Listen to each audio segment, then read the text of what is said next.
Welcome. If we can settle down, please. Okay. I know there's a few of us who are still looking for seats. Can the ushers please assist? Can the ushers please assist? Thank you very much.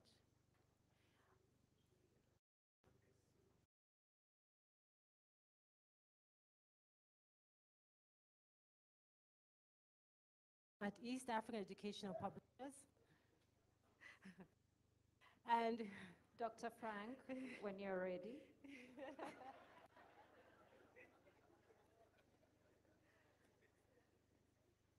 And on behalf of East African Educational Publishers, I'd like to welcome you to the launch of City Boy Chronicles of Nairobi Life by Dr. Frank Njenga.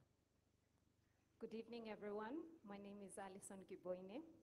I am a co-host of this event and a co-launcher from the Intellectual Book Club, which I own, and there will be some few people contesting that I own the book club. So I am publicly declaring I am the owner of the Intellectual Book Club, co-hosting the launch of this book, City Boy, with Dr. Frank, who is also a member of the Intellectual Book Club. Welcome. So if we can kindly be upstanding for the national anthem, thank you very much.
You may be seated.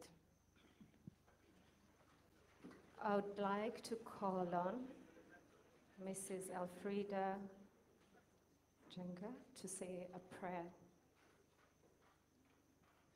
Thank you very much.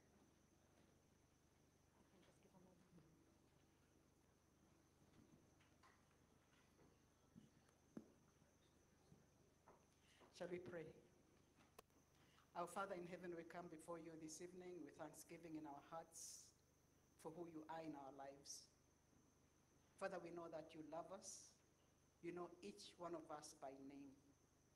And Lord, as we gather this evening to launch this book, that my Father, your presence will be felt in this place.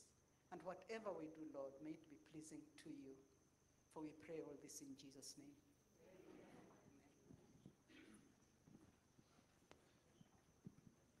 So a few house rules before we get started. Can everybody remove their phones? Can I see your phones? Who have phones? Let's see their phones. Everyone take out your phone. I know you have them. Okay, can we press silent or turn them off on the phones now? We're limited use on the phone, so please you can have your phone on silent. The restrooms are to the back, the entrance where you're coming in. Sorry, can we have some ushers? Sorry, some ushers here to help people sit. Perpetua and your team, if you can please assist. We still have guests that need seats, and there's some seats in here. If you can please just assist them with their seats. So we have the restroom. If you go through the back, to the left, to the main entrance, there's some ladies and gents upstairs. Also the main entrance where you come in, to the right, there's also ladies. So those are where the restrooms are. There are refreshments to my left. There are snacks, there are drinks, it's an open bar for soft drinks. If you'd like alcoholic drinks, that's available on a cash bar. There are waiters on hand who will be happy to take your order. So you can just place your order for alcoholic drinks. It'll be on a cash bar. They will give you a pay bill, which you need to pay, and you can get your alcoholic refreshment of choice. Thank you. I'll just allow just a minute or two for people to sit. Thank you.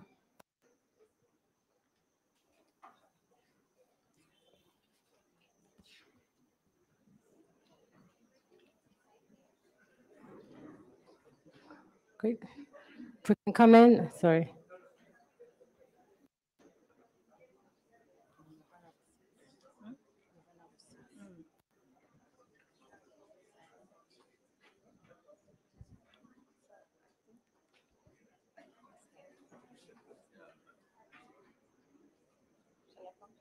Okay, we can start. So, welcome everybody. So, as you've all seen, the title of the book is City Boy. And the City Boy was born in a period, I think, in the 50s, 40s, you know. So, Sharon, what do you remember of Nairobi, late 60s, early 70s? What would you remember, since we weren't born before then? No, I wasn't. Thank you very much. Well, first of all, this book, I've had the privilege of having read it, so I'm going to give you what we call leakage. This book is set in a time where schools were called, where Daktari went, King George VI. He was a Delamere school, now known as Upper Hill School. He talks of Delamere Avenue, which is now Kenyatta Avenue. Even the Safari Rally, which we call East African Safari Rally. He talks about the Coronation Safari Rally. Harambee Avenue, as we know it today, was actually Coronation Avenue. So the setting of this book, you can imagine, is a time where the roads that we know today, different names, different schools, it was a different time. In fact, there's a snippet from the book I was sharing with Alison, one of my favorites, where he gives a setting of Donholm. Donholm is an area in Nairobi, and how it came to be Donholm. Some settlers came from Scotland, and they named it after a farm in Donholm, and they had cows, and can you imagine Donholm today just full of cows, and a farm that it was. And it was such a big, expansive farm that they had to carve out JKIA from it, from him, to make the main international airport.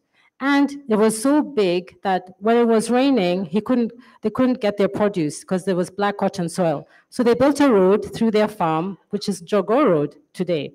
So what I like is a very interesting history book that Daktari paints about Nairobi of that time. I don't know, Alison, what memories would you say of early Nairobi that you can think of? I wasn't born then. I was born just the other day.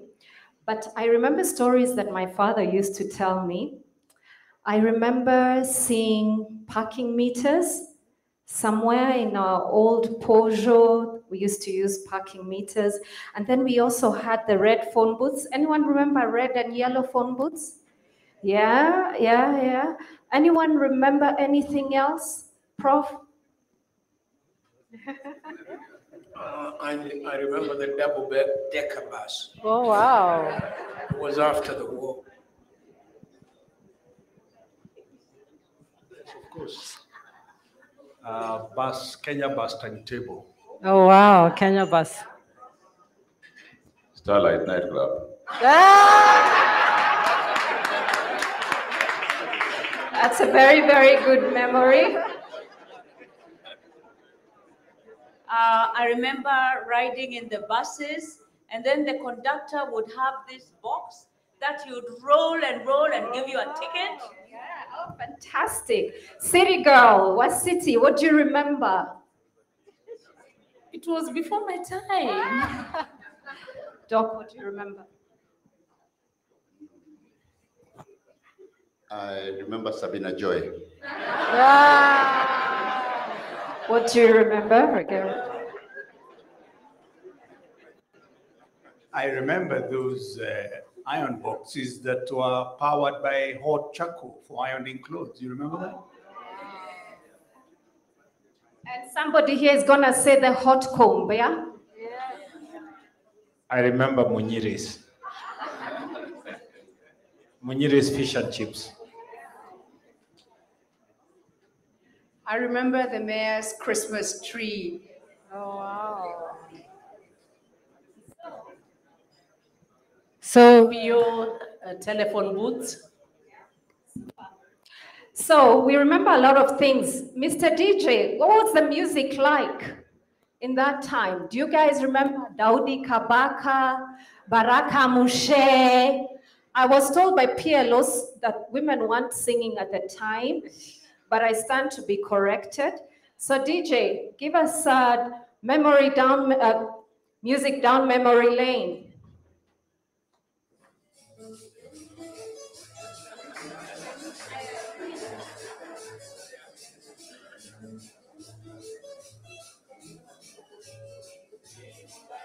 I know you guys want to shake your shoulders a little bit. Come on.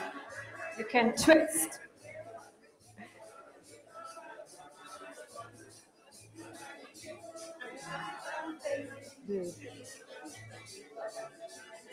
Okay. All right. Thank you. So hopefully we have, thank you very much, DJ. Thank you. Thank you. We'll play the DJs a fan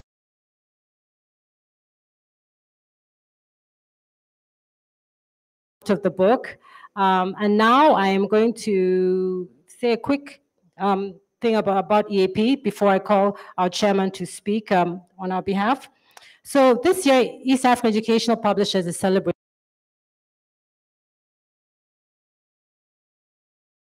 We have published, actually we boast for a very rich stable of authors, namely Chinua Achebe, Professor Ngugi wa Thiong'o, Professor Grace Ogot.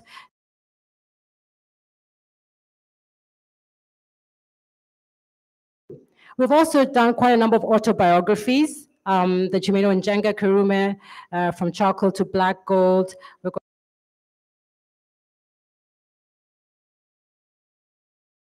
Piereni, General Opande, even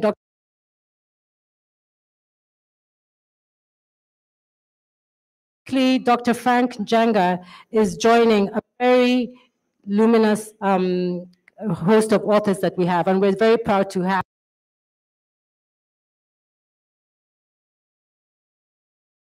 part of this book. I just wanted to recognize the team that have worked hard to have this.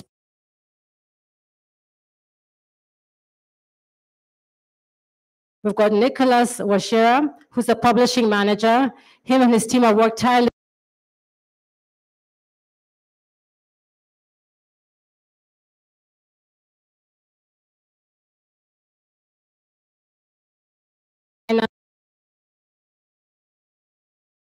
Safe. Then we have Mr. Job Mokaya, our commercial sales manager, who will be responsible for ensuring that the book is sold and available everywhere. In fact, the book is available from tomorrow morning. So, so we have no doubt that, as I said, that Dr. Frank Njenga is the right fit. We're very happy to have his book, and it actually comes at a critical time.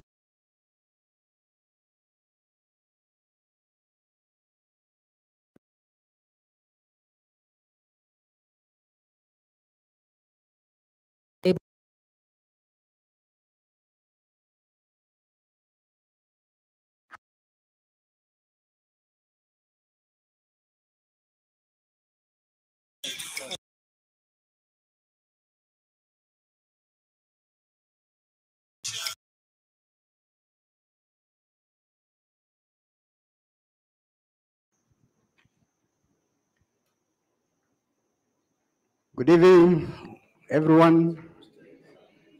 Right, I'll be very brief. Our esteemed author, Dr. Frank Njenga, and your lovely family, distinguished guests, ladies and gentlemen. It is both a distinct honor and a humbling privilege to stand before you this evening as we celebrate a landmark moment, not only for East African educational public,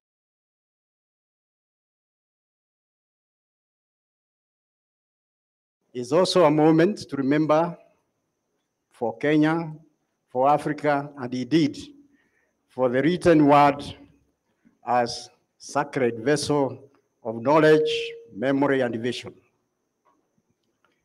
This launch is the unveiling of a legacy.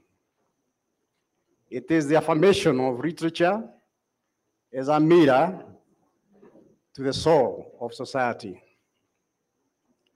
It is crowning of one of Kenya's most distinguished public intellectuals, author Dr. Njenga, a man who has fearlessly straddled the discipline of medicine, psychiatry, public policy, and the media with eloquence, clarity, and unmatched courage.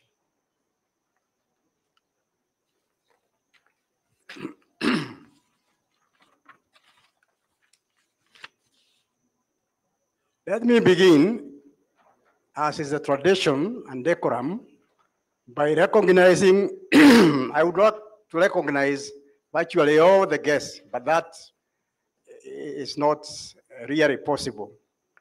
I wish to mention you, everyone by name, but in the interest of time and guided by humility, allow me to say this. Your presence here this evening is not merely ceremonial, it is a profound vote of confidence in the life and mind that has gone into the book, and in the power of personal narrative to inspire change and build nations. Let me also acknowledge the members of my board who are present. I think there are two of them. We have, Waidaka is one of us, a lawyer in the board. We also have Andy Achakava, stand up, yeah. I have three of my board members outside in Kenya.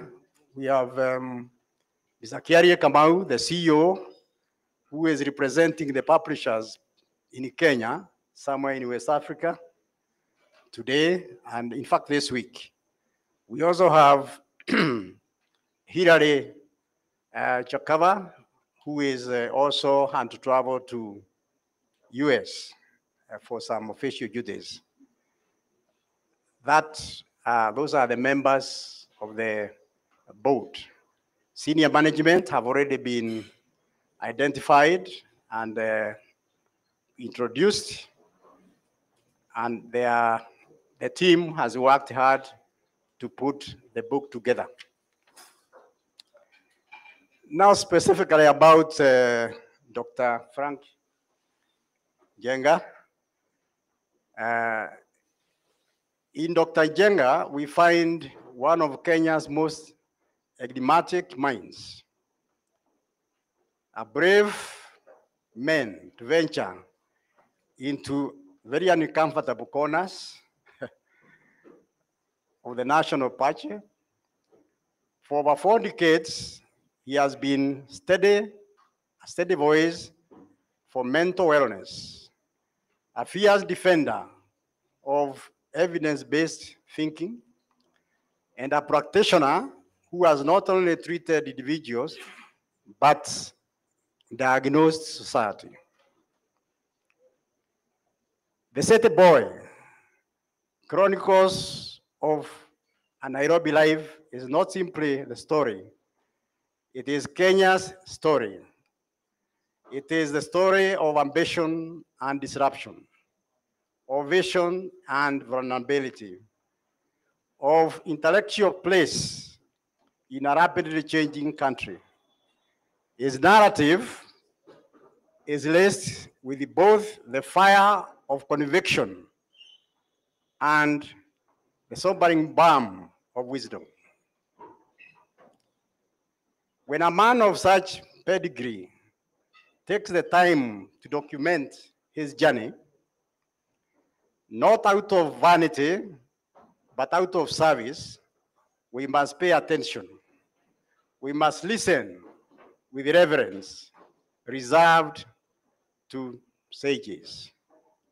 we must celebrate such courage.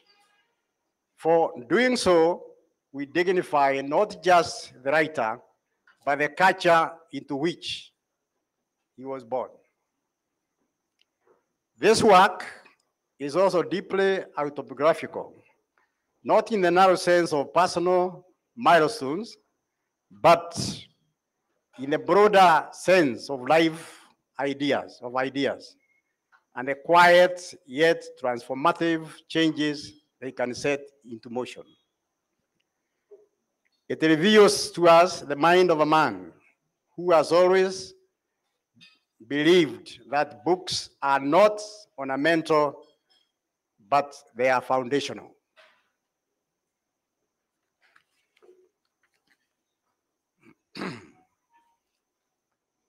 Let me begin as a tradition and decorum by recognizing and welcoming each one of you present here today. I would wish to mention to you all the names, but as I said earlier, we will proceed with the program, and we acknowledge that among us we have, I can see, I think there was yes, John, I think he is a CS Agriculture. He happens to be out. Looking around, I can see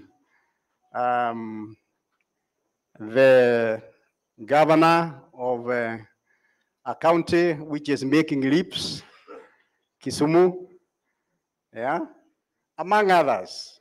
And I'm sure the events will unfold in such a way that we will appreciate the momentum as part of the book is read and so on. You have already been told something about East African Educational Publishers, a company which believes in quality work, and a company which has been in the book industry for now 60 years. We are determined to continue giving quality work, and this book launch follows closely to that book. A doctor by the name Dr. Gekonyo. I can see him here. Yeah? Yeah, so welcome to this particular lodge. And he is a doctor at heart.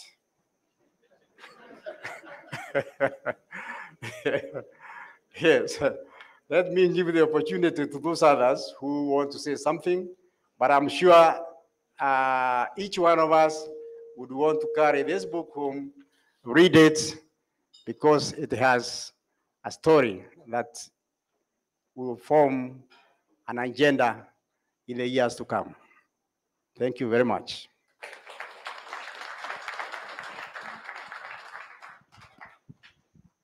So, yep, books and us, books are foundational, books are knowledge. So I wanted to tell you a little bit about the Intellectual Book Club.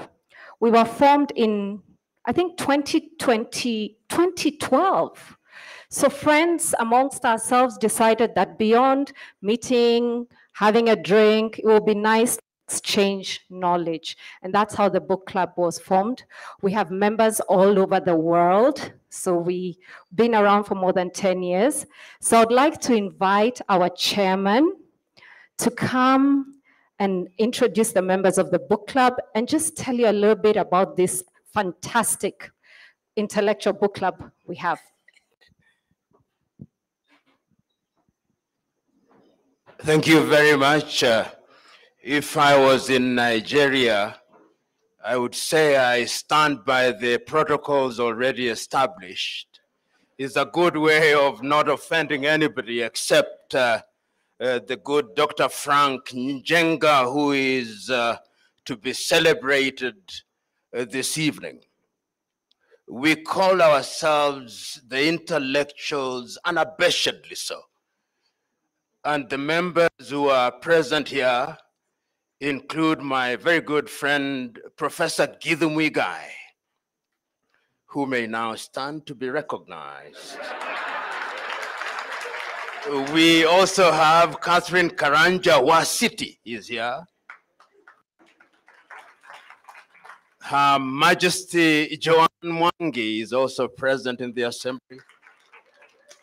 Mike Dutoit is also present with us here. Grace Madoka is present with us. The owner of the club, as we prefer to call her, Alison Ngubweni. In absentia, Professor Bitangendemo, who we congratulate on this day, the Honorable Justice Asike Mahandia. General Ali is not present with us. Vincent Ragwe, present with us. Martin Kimani, Justice Isaac Lenaola, present with us. Julie Bagaine, the good doctor, is not present with us.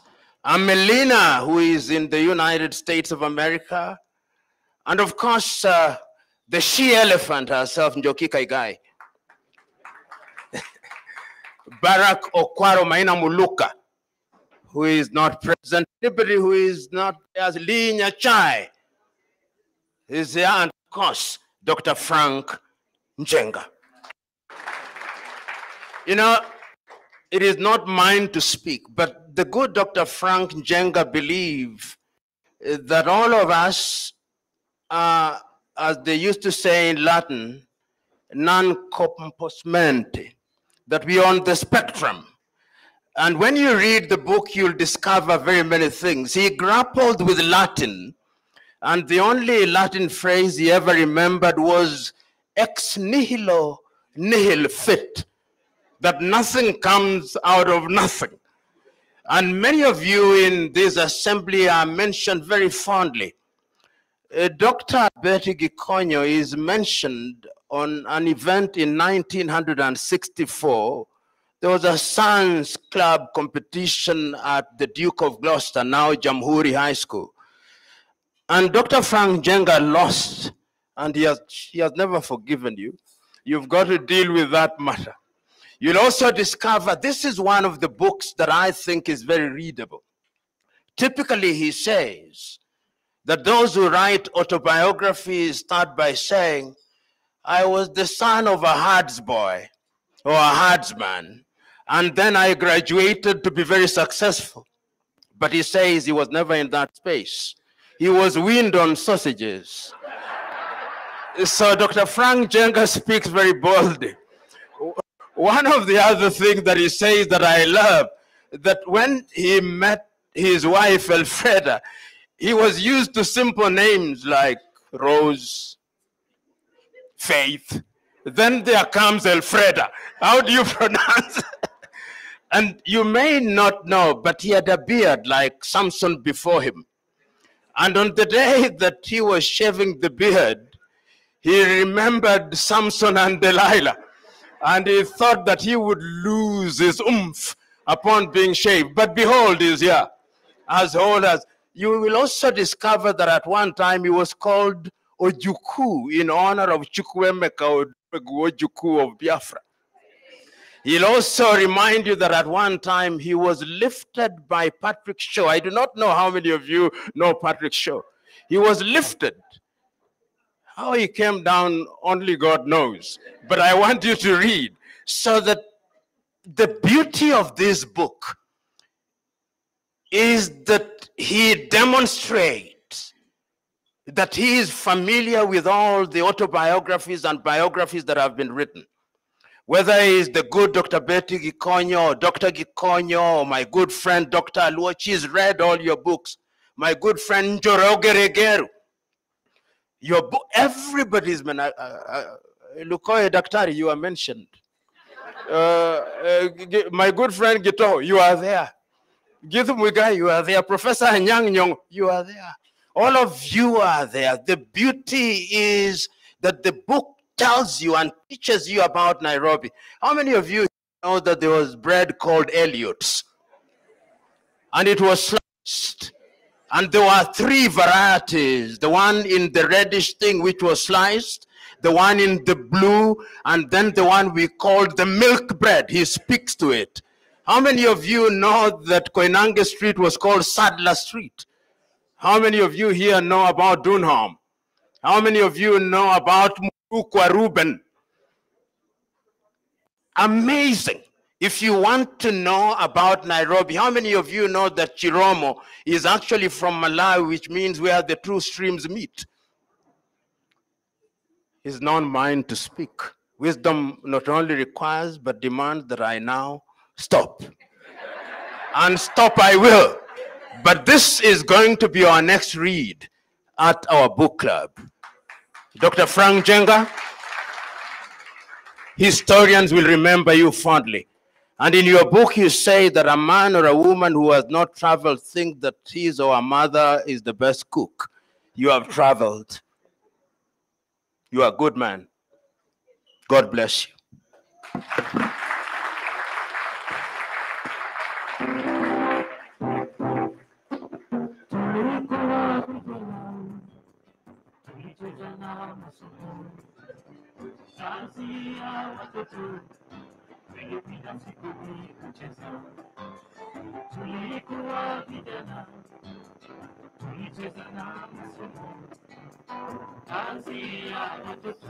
Ladies and gentlemen, I thank you. This is the part where the author speaks, preferably good words.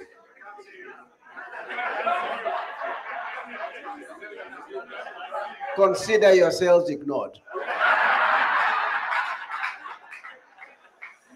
Rather than speak random words, I will ask those of you who are here present and have been nominated for the task to kindly do the speaking for me. The first speaker will do so from London. Do we have Winnie? Alan? Gung? Who's is coming on? This is what technology does to young people. It confuses them. They start thinking that TikTok is the only thing that works. Better? Shall we get one reader first to go before technology? And no celebration. New Year's Day. Oh, that's my granddaughter, look. Unlike those of previous years, there was no party, no hugs, and no celebration. And like most other families, we wanted to wish each other the best for the coming year. My wife and I were on video call, communicating with our daughter and granddaughter in London. They had been due to travel to Nairobi for Christmas a week earlier, but after testing positive for the coronavirus, our holiday plans were laid to rest, and we had to settle for a quieter and virtual ceremony.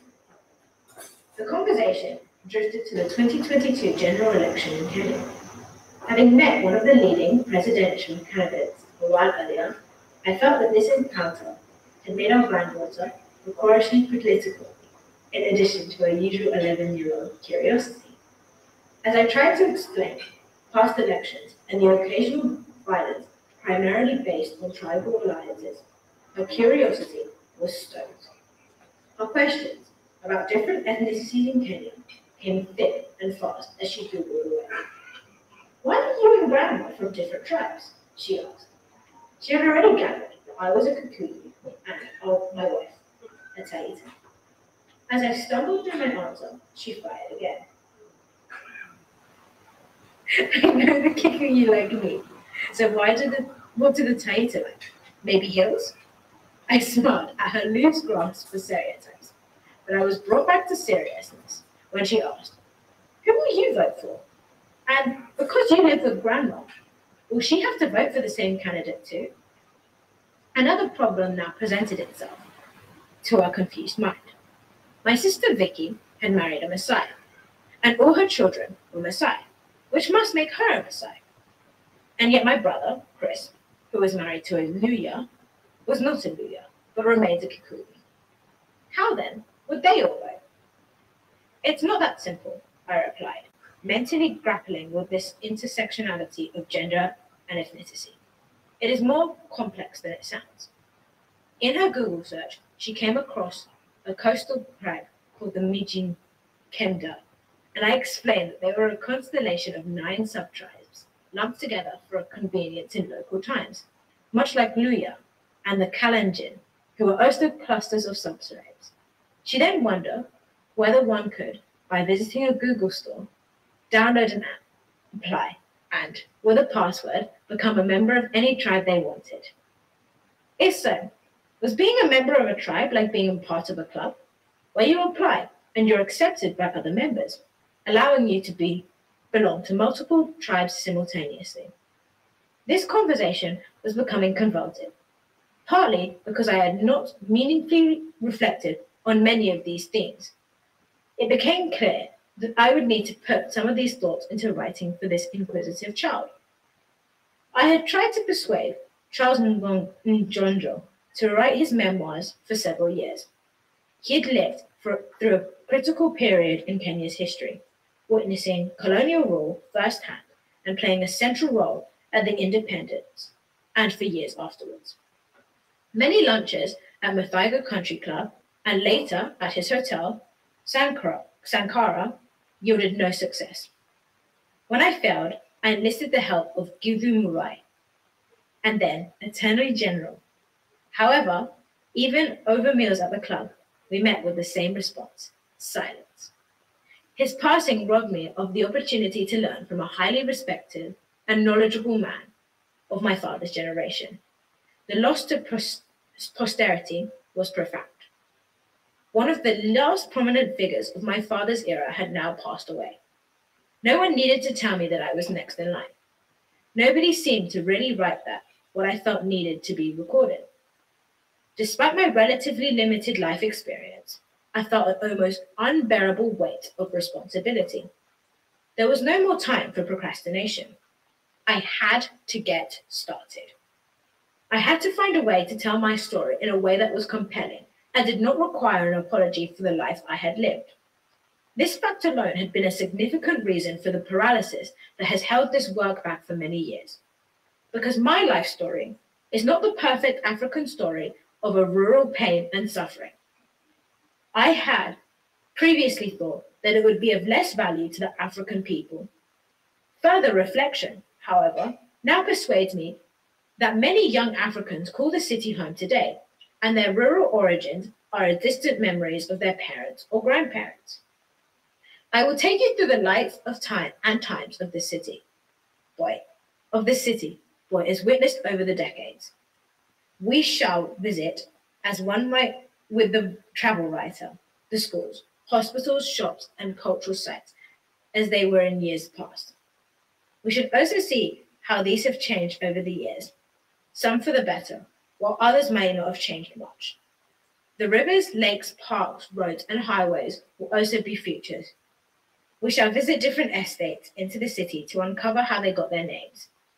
In the process, we shall encounter issues that shape the young city of Nairobi and examine the corruption of its early days, which, no doubt, persists to the present, perhaps even to a greater degree. We shall also delve into the past to understand the key players of the colonial era, including the governors, chiefs, and their sons. Through my adolescent eyes, we shall examine the years leading to Kenya's independence and the immediate post-independence political events, including assassination as a political tool. At a more personal level, I will describe my challenges as an adolescent growing up in a city day school and the distractions ever present to a growing mind. The journey from living with white teachers and overcoming subtle racial prejudices to picking raspberries in Scotland at 17 and discovering the work of Frantz Fanon explains the shaping of my life's trajectory. Ultimately, this story is about origins, chance, and destiny. It reminds me that I am here, not by my will or my effort alone, but as part of a grand scheme, one set in motion long before me and guided by a power greater than myself. You'll be happy to hear, ladies and gentlemen, that that's the preface to the book, but more importantly is the It is longest. a privilege and an honor to be opening Michael Carr's book It's the launch longest with the first read, reading. so don't worry I hope you about all the rest. enjoy your evening. I have been asked many times how this lady and I met. Our son, Njenga, who was not present when we met, will tell you how that happened. Njenga?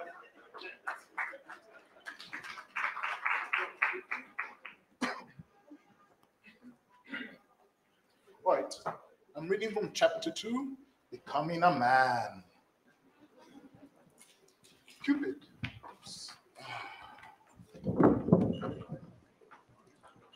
Cupid, the ancient Roman god of love, had put in place a grand plan in the way that only he could. When the bus stopped at Gill House, I saw Davies Nyambu talking to my future wife. The conflict that arose was sorted out by hope and a belief in the power of chance. I was propelled into action by a force that I did not understand. Things then moved at a dizzying speed. I'd already paid the 35-cent fare to South Sea. But the future had put more significant pressure on me. I was ready to lose the bus fare and see what the future would hold. I had to meet the girl with the nice legs.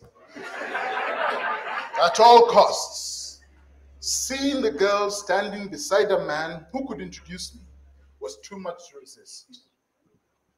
Propelled by youthful ignorance and arrogance, I came running down the bus's stairs just in time to jump out of the now moving vehicle.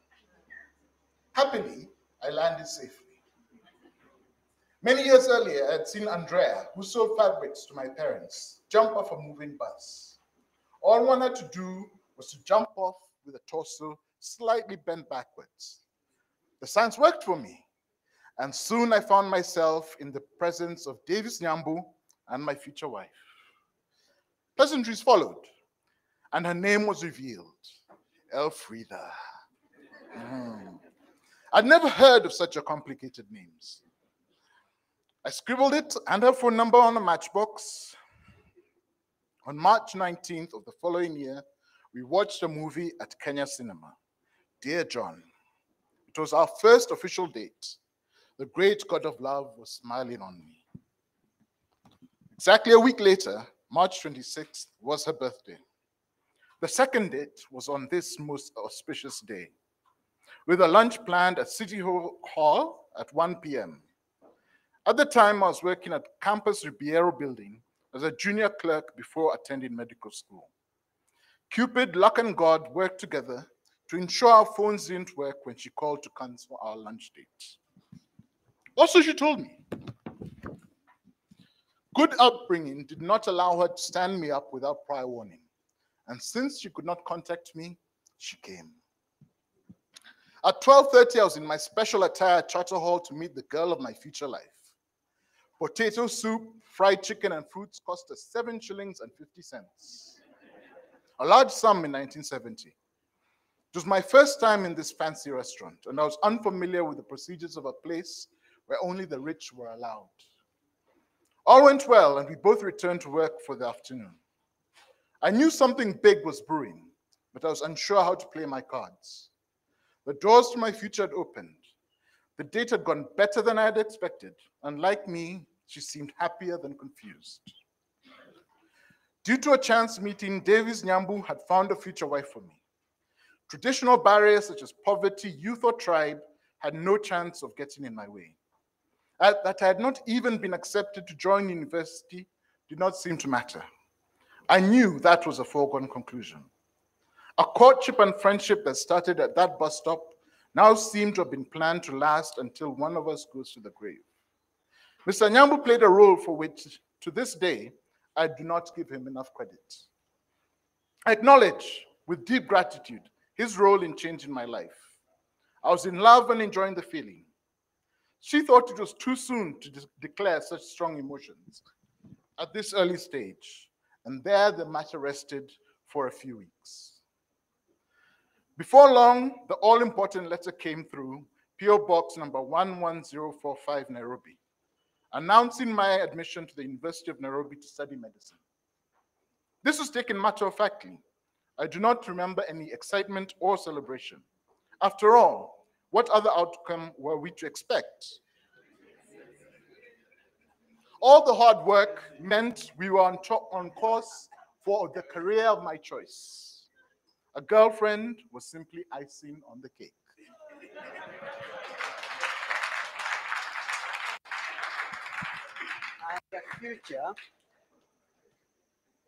I had a future before I met my wife. Vicky, my sister, will tell you what that story is all about. Vicky?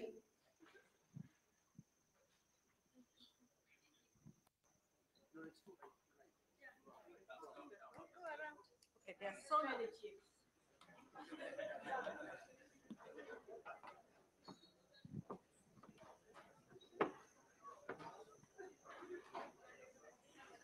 I did it. Just read and go away.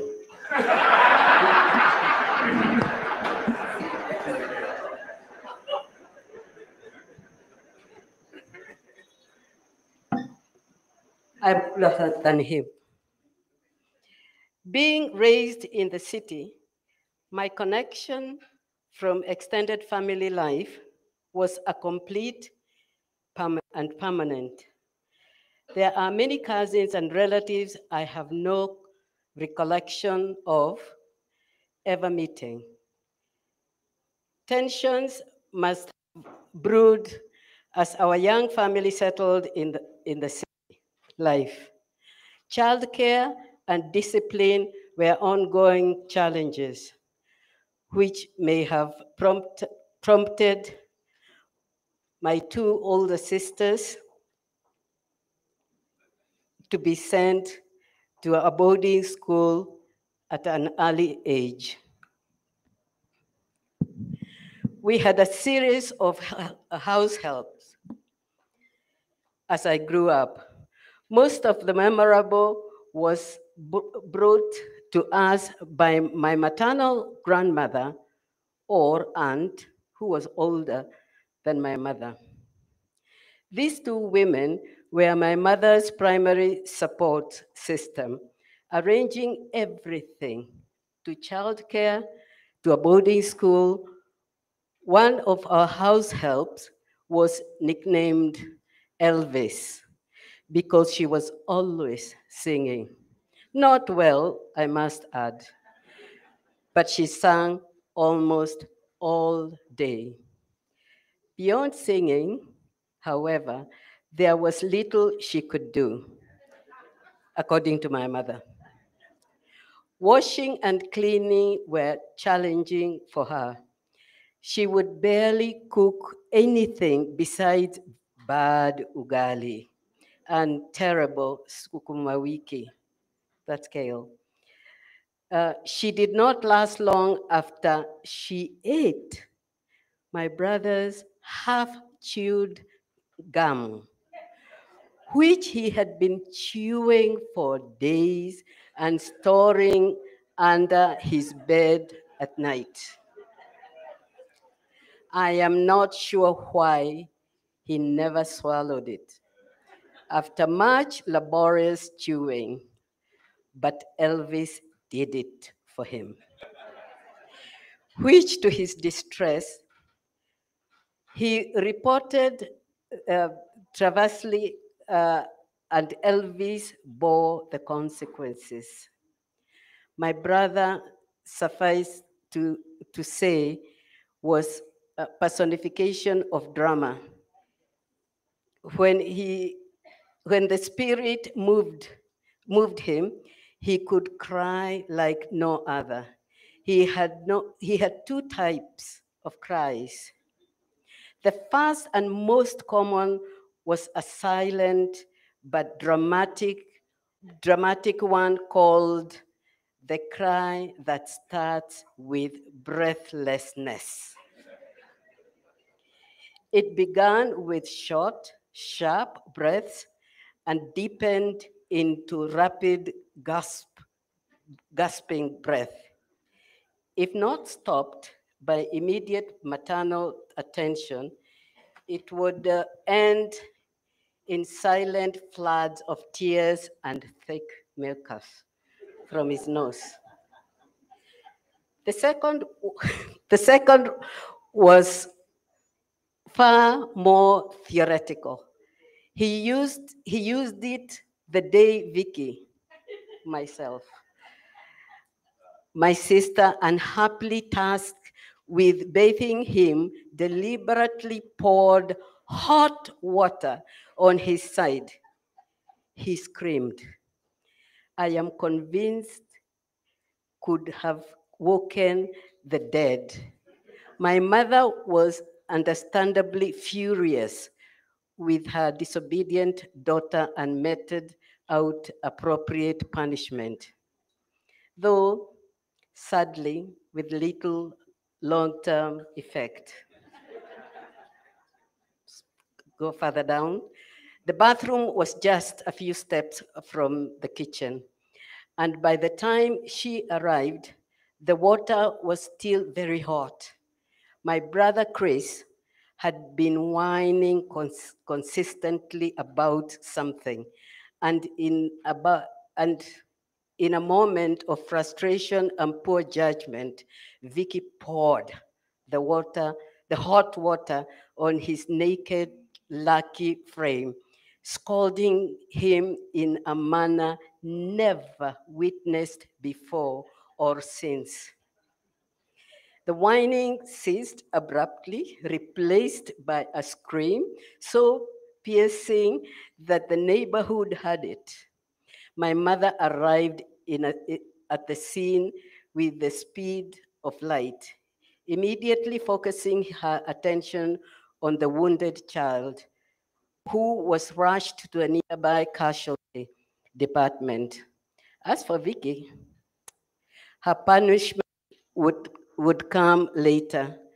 Her shame was immediate, though tinged with the satisfaction of knowing she will never be given she would not be entrusted to such a task.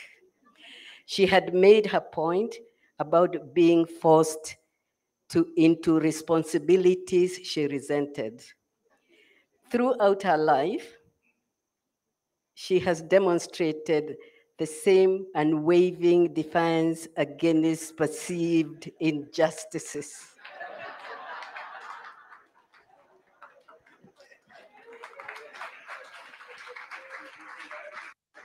Now you know. Mkora kabisa huyo. Mkora zaidi.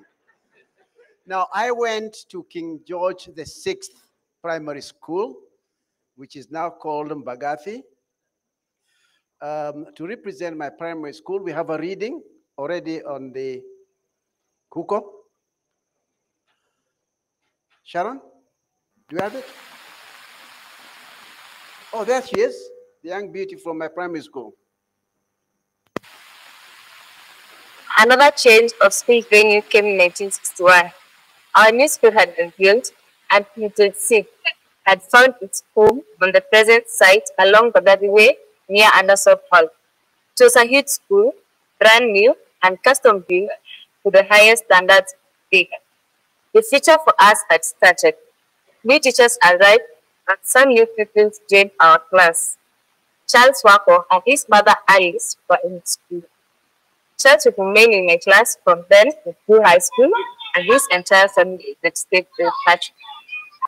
At last, we moved to our Papa School. When our school days in Second World brothels and wooden military barracks. The new classes looked and smelled really good, from the glorious painting, the fashionable permanent laminates. The initial 2 rows were adequate to house the entire school. So bonus, the school was basically from home.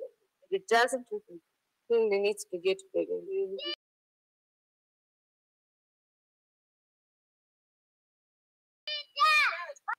Lessons were becoming more intense, and a new subject, English, was to be taught. Before that, an illustration was in Swahili, and the subjects were few and relevantly busy, mainly consisting of psalms, nature study, and religion.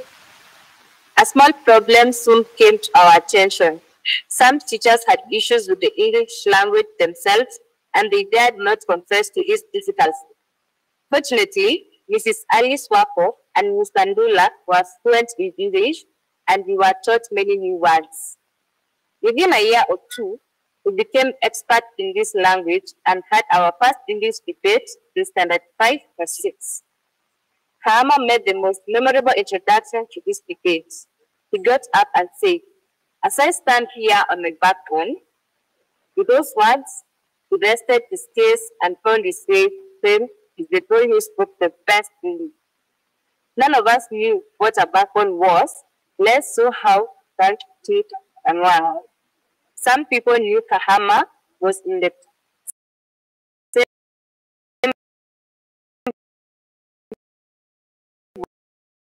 boat and did not know what is school. I visited the campus with some in my class. The event was organized by a lady who reminded me of Agnes Kanyele. Mrs. Mindy was on her way to retirement, having been born the year I started at the school. Plays, skits, and songs proceeded the sumptuous lunch shared with the children and their teachers. We had brought books and other gifts to encourage the children. We were shown the original winner certificate from the music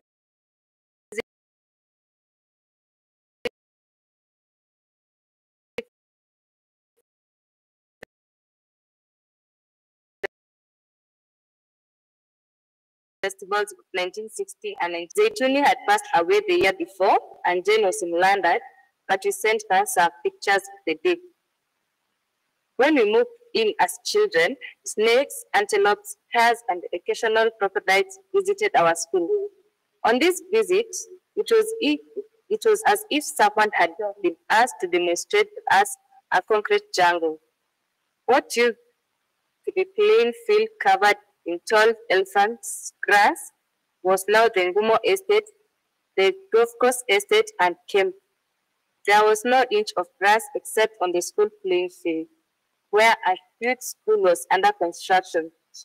They call it modernity.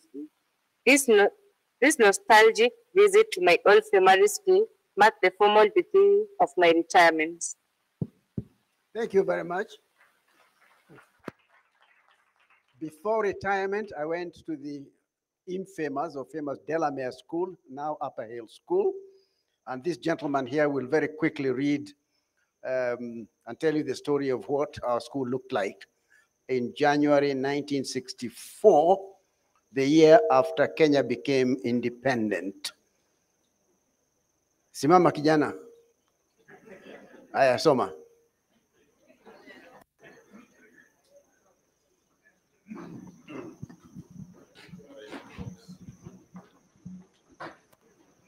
So, at Delamere, the order of entry, exit, and position in the school hall was cast in stone. The youngest into bracket, rebels, and shortest boys entered first and stood nearest the podium. Form 2s followed, then 3s, and the Form 6 boys at the very back, all tall and strong. A pin dropping could be heard for miles when the head boy ascended the podium. There was dead silence as I scanned the hall with eyes that seemed to convey power and authority over the school. The notion that my presence would silence the entire school population was almost intoxicating. Many years later, I understand why many people wanted high political office. The teachers would then enter the hall, and as the headmaster took the podium, we could have been in a military camp. This orderliness was reflected in all that we stood for as a school. We all kept time, as did our teachers. The lawns were well manicured, and experts had attended to the flower beds. The walls were painted green and gray in places, and some were white. There were no spot or mark in sight. Any visitor to the school would have been impressed. The window panes were clean and none were broken. The playing fields were in good condition and well maintained, always ready for use. On a visit to the school in 2006 to mark 50 years since its inception, sadly, the school had changed almost beyond recognition. Nothing that defined the school's character remained. The lawns, window panes, flower beds, and even the buildings had a look that made my old school a pale shadow of what it used to be. It was simply filthy. It had even become a boarding school. My old school was no more. To a large extent, the change at Delamere was mirrored in our society. A partial explanation for these changes was the increasing number of people demanding their share of the national cake, including access to education. Pressure on the government to provide basic education to a growing population had risen dramatically. Between 1960 and 1980, Kenya's population doubled. To varying extent, other social and political changes threatened to tear our country apart. The peace and tranquility that had characterized my adolescence were no more. Our fathers' promises made at independence to eradicate poverty, ignorance, and diseases remained unfulfilled. High school is a wonderful time because it is the time you start meeting girls. Dr. Betty Gekonja will tell you how boys and girls meet. Modoni?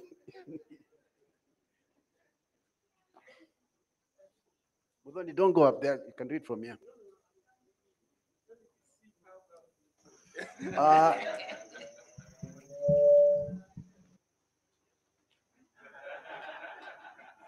Oh, well done, Alan. Good effort, Professor.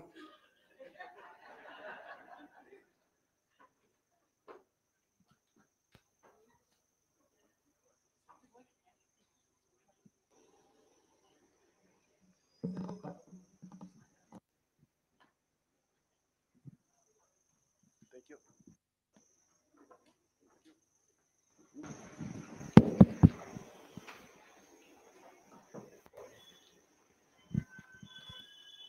Page 2 and 3 of the City Boy.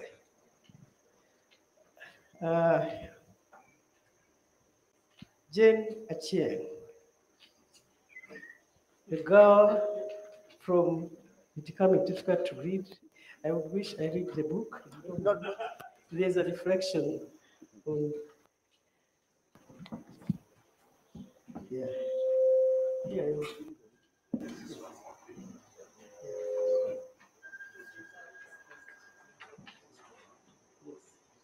Good. I'll read the book. That's where I was supposed to read in the first place. Jane Achieng, the girl next door, and my classmate in Standard 1, was once such a friend. We would visit each other, taking advantage of social situations, including drama and music festivals. Saturday was Saturday visits of social situations, including drama and music festivals. Saturday visits were a full-day affair. The day started. I'm having a problem. The day started early, soon after breakfast.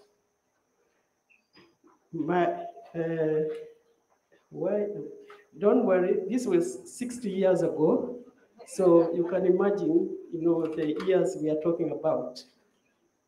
The day started early, soon after breakfast. My rapidly beating anticipatory heart would announce the arrival of visit day. I would set off on foot from our wooden house in Nairobi West, often dressed in the only brown trouser, platform shoes, an African print shirt, and a cheap imitation leather jacket. The girls thought I looked as stunning as I felt I did. My head was full of hair, not like his now. In later years, I had a bushy beard that gave the impression that I was older and tougher than I really was.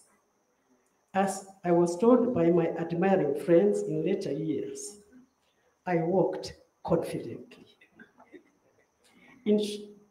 A short bus ride from Nairobi West would see me at the railway station bus park. From there, I would board a green malodorous country bus. I had people, chickens, bananas, yams, and goats for company on that bus. One had to be careful to avoid contamination from the smells of the market animals. Still scarier was the prospect of having the animals deposit their urine and fecal matter on my clean and neatly pressed outfit. That was the life then. At the Gikabura bus station, near the touch of the torch, I would arrive at my destination and prepare for the steep climb towards Alliance Girls High School in Kikuyu, Kiambu County. It was a dusty and sometimes muddy affair.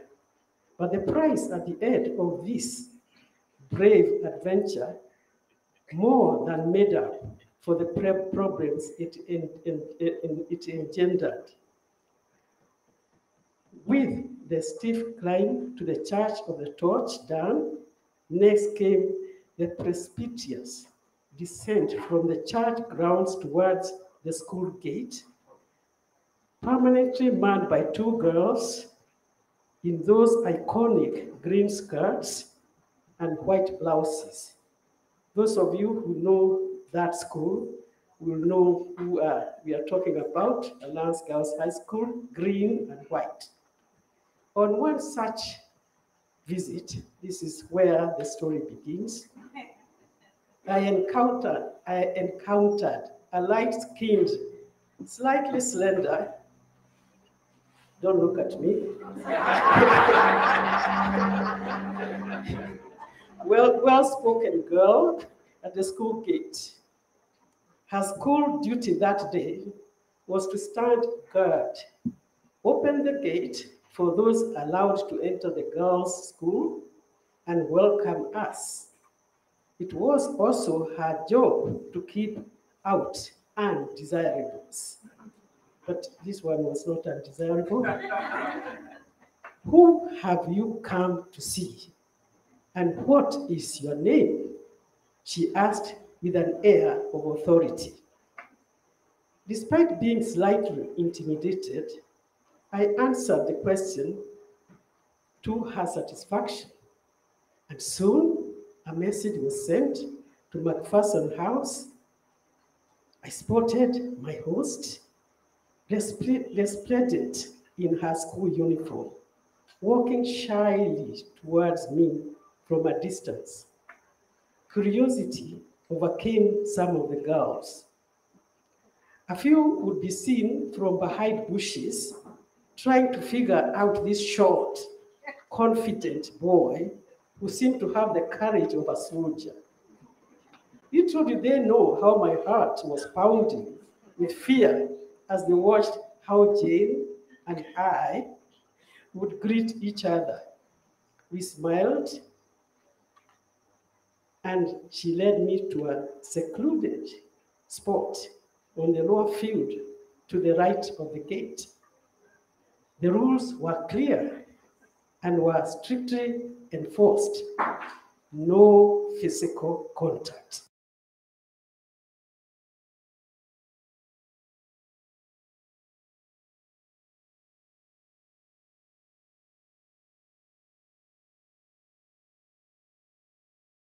Professional life trajectory.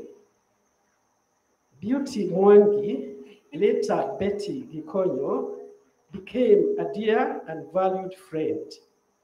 She and her family, including her grandchildren, have developed a close bond of friendship with my family. She and I remember the encounter well, and she remains a good friend. indeed one of my oldest. The authoritative girl has read that. Thank you very much, Muthoni.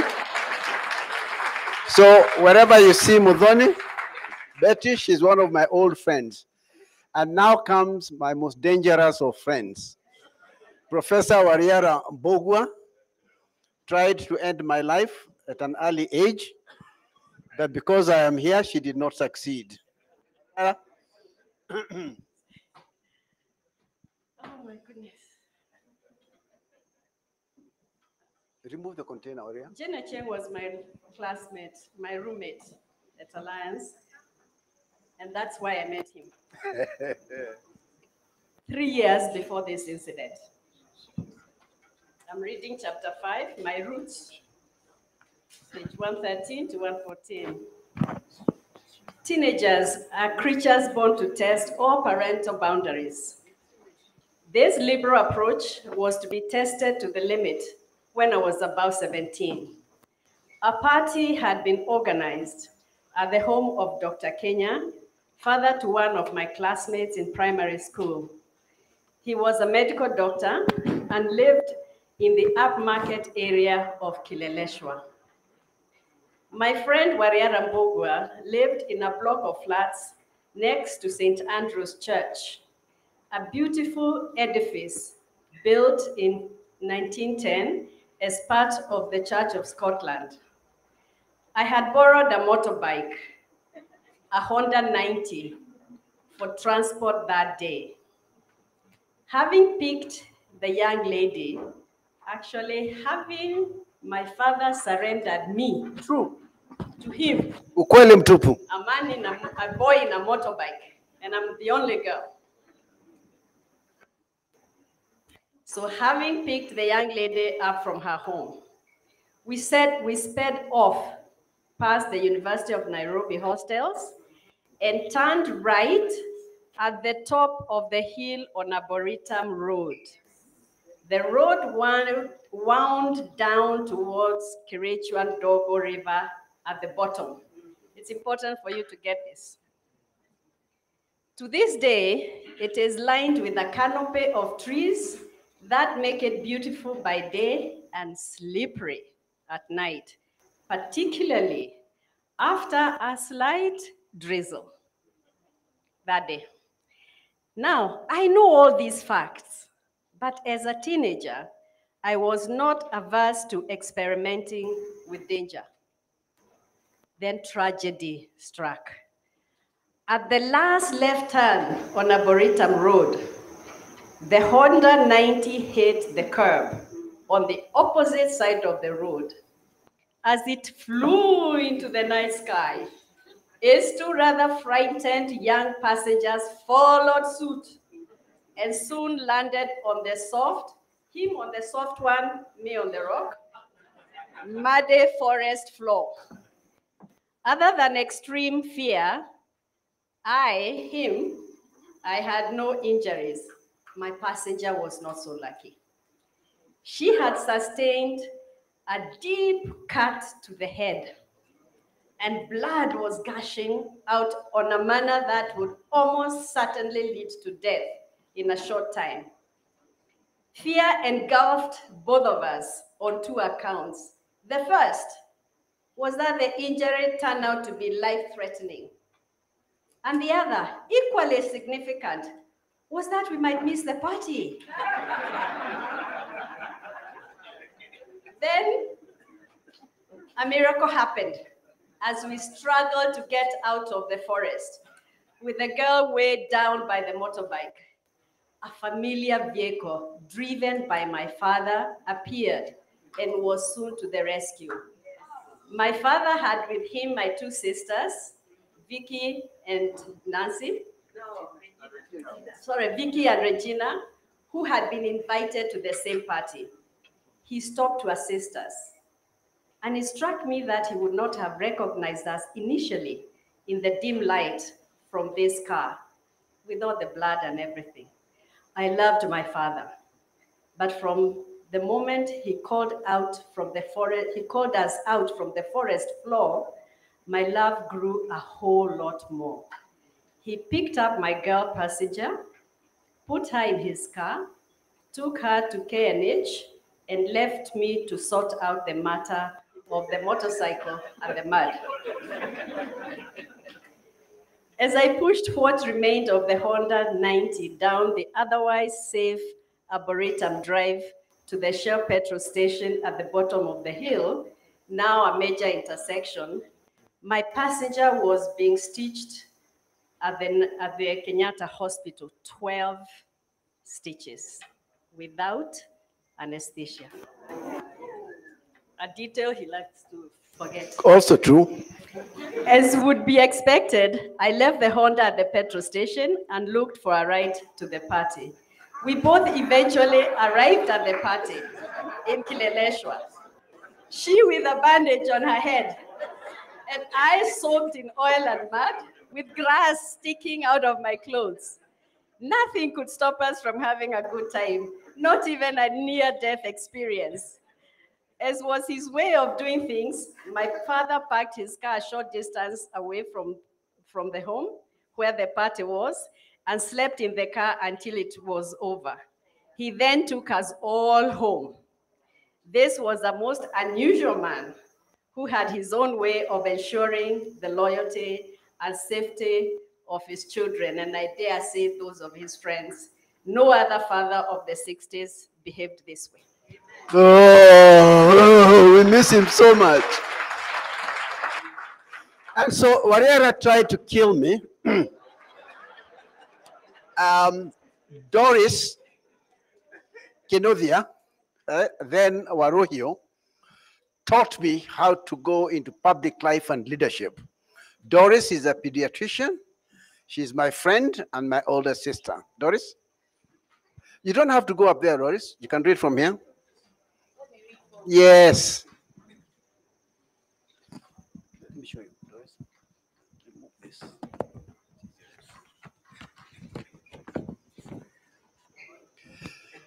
So, good evening, everybody. As you heard, Frank has been a friend for many, many years. I grew up in the village. I grew up in a place called Giadieko. And Giadieko is in Githunguri. My dad would never allow us to come to the city. He used to drive us every day to Hospital Hill School and drive us home. I loved the city and I admired people who lived in the city. So I never knew Frank would write a book called The City Boy. So in order for me to feel some connection to the city, I would talk to my dad and beg him to allow me to have a party in Giadieko. And then he would say, yes, you can have a party, but not in the house. You have to have it in the valley. And that is where we used to have parties. I would ask Njenga to collect a lot of his friends. I don't know how they used to come. Was it by matatu or whatever? Kenya, no, buses, the old buses. And we would have a big party in a place called Kiamadare. And I would feel this connection with the city. Now I do belong to the city and I have all these city girls and boys with me, but I'm a villager. I grew up in the village. So I am going to read about chapter 11, governors, chiefs, their sons, and the rulers of Kenya. So during a visit by Governor Mitchell to his home, the firebrand Chief Warohio, who was my grandfather, spoke in the presence of Jomo Kenyatta, Eliud Madhu, Bio Koinange, and others, that he had invited these potential Mau Mau agents who had almost certainly taken the oath is an inconvenient truth that disrupts the narrative portraying Warohio as a pure collaborator who played no role in the liberation movement. This version of events is further contradicted by what occurred on the 24th of May, 1951.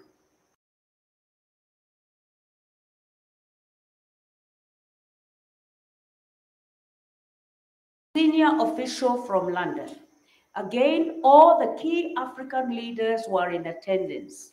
Jomo Kenyatta presented a memorandum to the crowd. Among those in the room were Eliud Madhu, David Warohio, who is my father, and Bio Koinange. Though largely ignored by Mitchell, Koinange raised critical issues: the need for more land, the plight of the squatters from the Rift Valley, and the necessity of more educational and medical facilities for Africans. He was highly organized, eloquent, and diplomatic, presenting his case in a manner that will be rallied back to London. Warohio, in his own tactful manner, addressed the land problem, stating that his people were too crowded, and his proposed solution: the government allowed them to use adjacent forest land. He asked the government whether they could use the adjacent forest land. He also addressed farming inequities, requesting access to credit like settler farmers and permission for Africans to grow cash crops, that is tea and coffee. For those who do not know, before independence, Africans were not allowed to grow tea or coffee on their farms. His speech, which utterly dismantled the one-sided narrative of Warohio as a mere turncoat loyalist, ended with calls for increased wages for African workers, higher ranks for Africans in government, and his punchline, more excellent African representation in the Legislative Council, LegCo. Was this therefore the so-called traitor? As a final act of diplomacy, he presented Griffith with symbolic gifts: a staff, a bunch of ceramic leaves, matada, recognizing him as a leader, a spear, a sword, bow, and arrows, which in Warohio's words were to help him fight for justice due to his people. Of great significance is that Jomo Kenyatta and other leaders were present when Warohio made these remarks. Those without prejudice would acknowledge that Warohio possessed eloquence, persuasion, diplomacy, intellect, and a mastery of public oratory. It is also true that he opposed violence from all quarters and did not affiliate with the Kikuyu Central Association, KCA, or any other dissident organization. However, Warohio had many enemies, partly because of his strict work ethic. Obey orders from your superiors and complain later. That's what he would say. On the issue of land, Warohio was guilty of nepotism and probably some underhand dealings. The multiple attempts on his lives may have been politically motivated, but land disputes were almost certainly part of the mix. That Warohio was controversial is perhaps the only point of agreement among storytellers on either side. Whether his adverse childhood experiences influenced the course of his life, as I've suggested, remains a matter of debate and speculation. Thank you, Doris. Soon after we went to a party in Doris's father's farm, I went off to the United Kingdom to pass words about our country. When I came back, I learned that there are some boys who lived in Kibra. Professor Laban Ayero, Vice Chancellor, Daystar University, was probably one such boy, but he will tell us what he's about to read. One of the very few distinguished boys who had the privilege of being my junior at the Delamere School. Professor. Thank you very much. I'm here because I was a mono, and Dr. Frank Njenga was my head boy. So, and on one or two occasions, when we did wrong things, we would go to his prefect's room and brush his feet. His shoes, I mean. Dark secrets of the city, the area of the Royal Nairobi Golf Club was vast, with the golf course consisting of 36 holes. I have no idea what that means. Golf course estate is situated on part of the course. We often found and played with the golf balls that ended up in the rough bush. Curiosity would sometimes get the better of us, leading us to investigate what a golf ball was made of. Unable to break it open using all the tools at our disposal, we decided to burn the balls. The ensuing explosions quickly taught us to abandon such experimentation. Beyond the railway line lay another dark secret of the city, often described as the largest slum on the continent, Kibera, also called Kibra. Holds many secrets and has a rich history that sheds light on some of the historical injustices faced by its people. My Standard 1 classmate, the very tall Ibrahim Amba, went on to become a well-liked local headmaster in Kibra and, upon retirement, a respected elder. He was a man of deeply conservative Muslim views and persuasion. We remained in touch from our first meeting in class in the 50s, and he joined us as we celebrated 60 years since we started school at our 2017 reunion. It was incredible that Kahama, my other friend and classmate, was also present. Ibrahim's deep voice had not changed, nor had the self-assured confidence that made him head boy of our primary school. Through him, Kibra has remained close to my heart.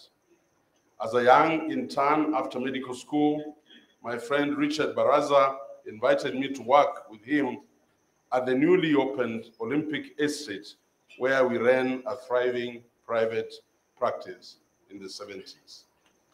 Another boy from Kibra who made it big in the city, with whom I remained in contact, was Abdallah Beka Bahit.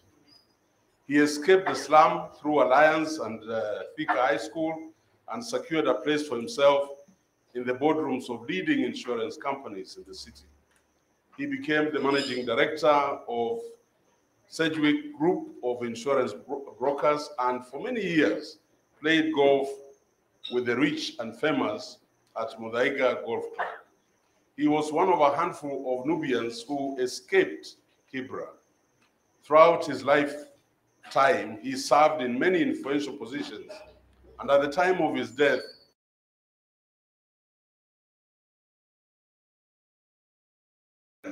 Willie Kiboro. He was also chairman of Harambee Stars Management Board and treasurer of Gor Mahia Football Club, and at the peak of his golfing days, he chaired the Kenya Golf Union. Through education and hard work, Bahit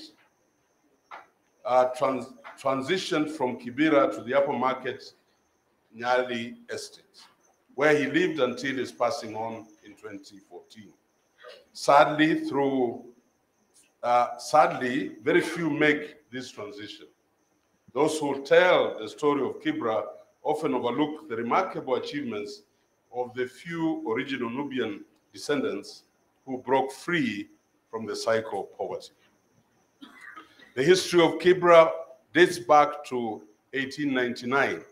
Unknown to many, it was initially a deep jungle. Its name derived from the Nubi word for forest. It is now difficult to imagine that this slum was once a vast woodland stretching from its present site to the Ngong and Kikuyu forests. The region marked Kikuyu land's southern boundary and the Maasai's territories beginning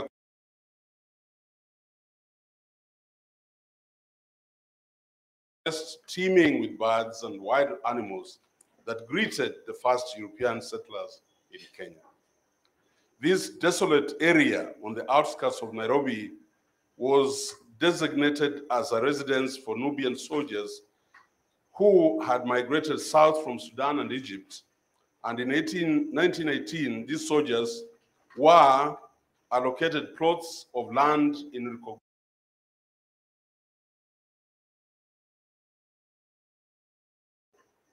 the military barracks at Langata were nearby, making it logical to house them there. Efforts to relocate Nubian families from the European-only area in the 1920s failed, and the slum continued to expand. The expectation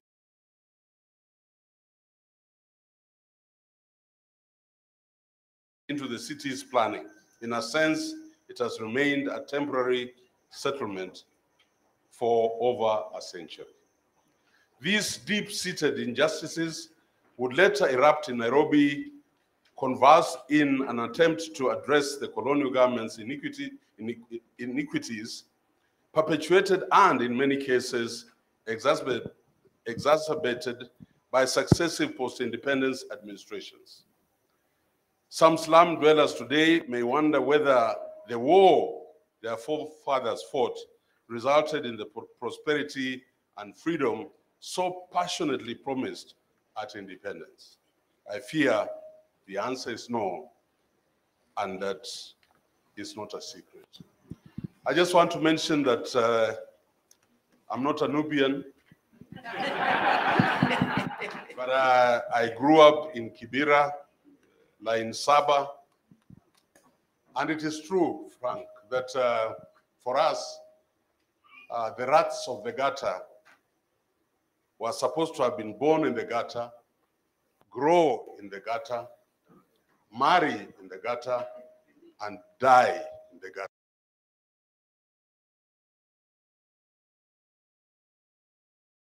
In those slums of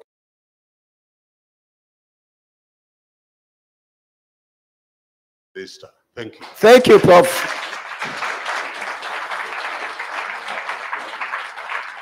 So,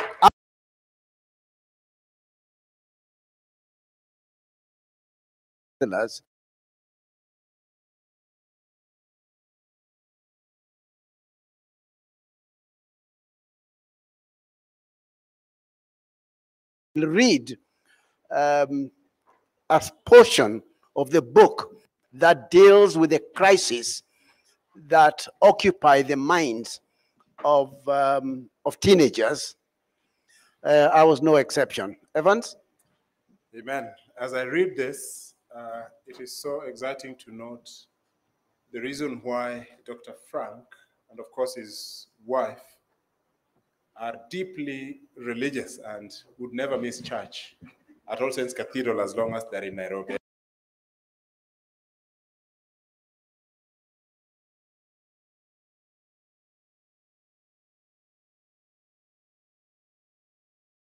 In the Sun, pages 121 following. When I grew up in Nairobi, racial segregation was the norm and went mostly unnoticed as a problem, since I knew no different. That schools, hospitals, churches, and even bus sitting arrangements were segregated did not attract my attention in any way. People simply lived where they lived, spoke their languages, and had skin colors given to them by God. In my childhood, I met two white women. One was Mem Sahib, the lady who introduced us to Jesus, and the other was the hospital matron who made sure we, the children at the King George VI Primary School, ate well and that our school was always clean and tidy. Mrs. Agnes Kanyele, the head teacher, seemed to fear both ladies and always walked behind them when they were around the school. We were expected to be in our best behavior during these visits. Mem Sahib fascinated me. Not only did her white skin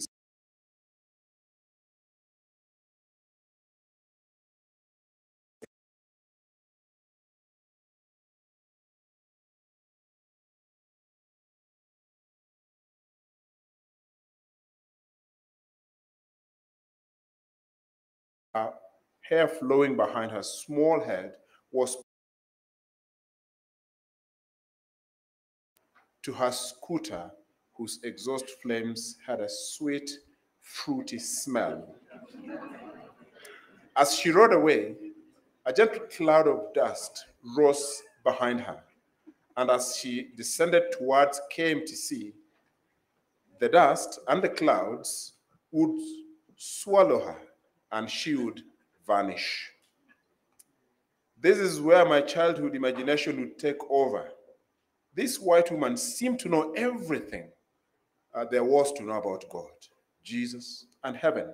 Her illustration board, had images of a white bearded God in heaven, happily in conversation with Jesus, elevated in the clouds. Little angels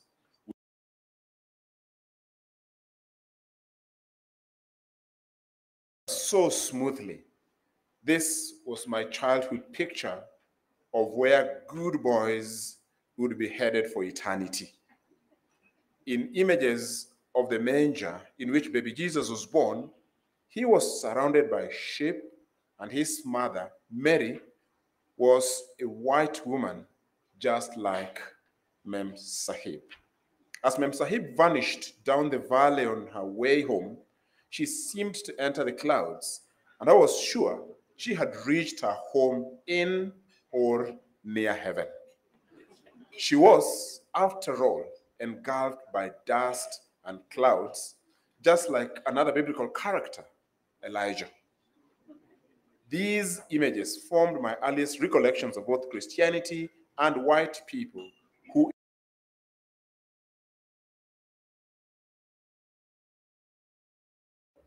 was white.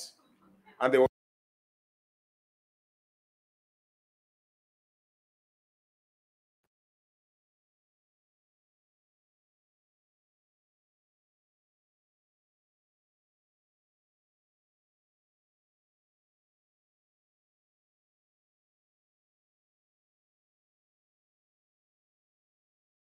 or even God himself would welcome her.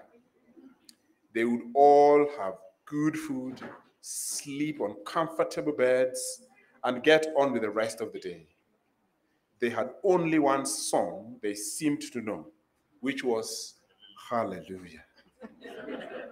I was a bit sad for them because they had just this single song that must be sung forever and ever. And this confused me because Mem Sahib taught us many sweet songs. My favorite was, Jesus loves me, this I know, for the Bible tells me so.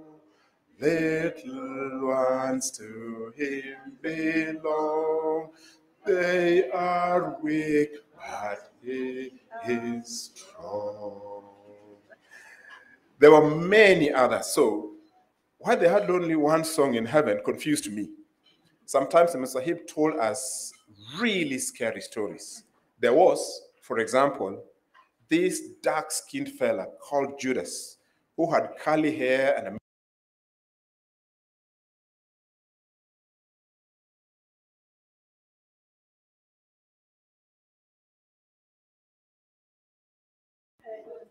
This would happen, in particular, whenever she seemed to have an opinion on anything. Judas and Jason were cruel. The former did something so reprehensible that it led to the cruel death of our Lord Jesus. The part where the Roman centurion pushed a spear into Christ's body gave me nightmares for a long time. This story confused me for another reason. Nobody could explain to me why Jesus had to die so that we could go to heaven. His death was both a happy and a sad event. Only adults could understand why such cruelty would end up being good for us all. Mem Sahib had yet another story that troubled me.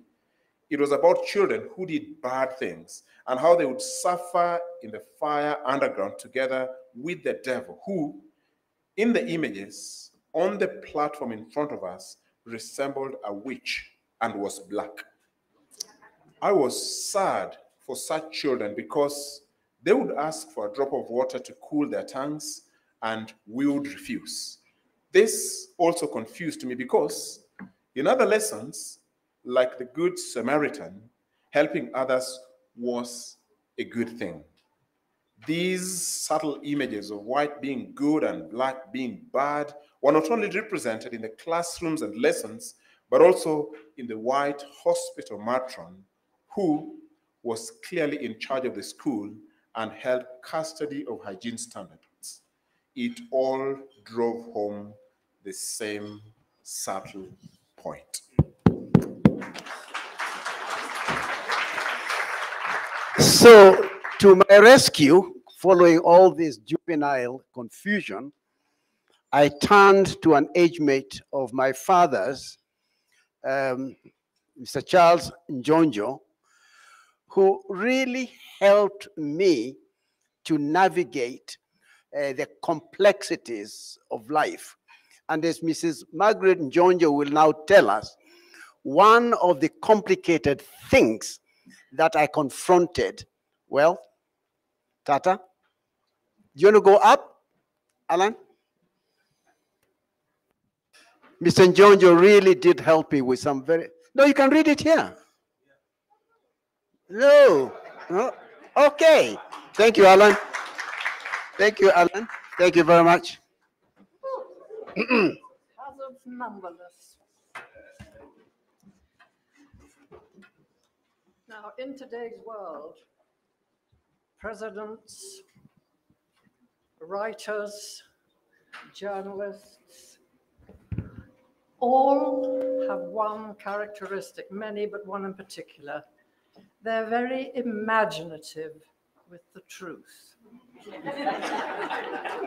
And this writer, distinguished though he is, has, I'm sure, been very creative with some of the facts in his book. On one such occasion at the Sankara Hotel, we enjoyed a large steak, we being Dr. and my Mzee. Seized with the ignorance of my youth, and in a sense wanting to impress with my recent readings of Kenya's history, I asked Mzee to tell me what had happened to the legendary Harry Thuku. I noted that none of Thuku's children featured in modern Kenyan history. An innocent question was followed by a most unexpected reaction.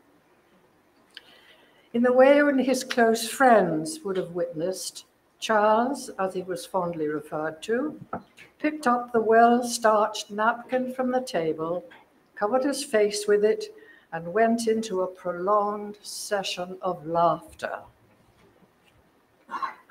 which led to half of his body being under the table. I was helped by the waiters to retrieve Charles, who was by then in tears. I was confused. What was so funny about Harry Thuku?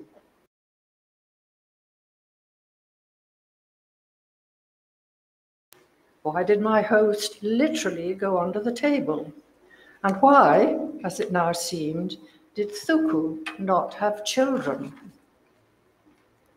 He promised to tell me about Mr. Thuku another day. Charles died without telling me what was so funny about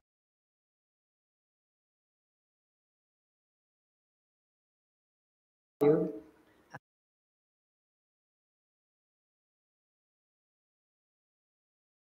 During one of those luncheons, Charles mentioned that he had not seen my mother for a long time and wished to pay her a visit. She had laid out a jolly good spread for her husband's old friend. The conversation was light and mostly historical regarding the past. We were lucky the house did not catch fire on account of the laughter and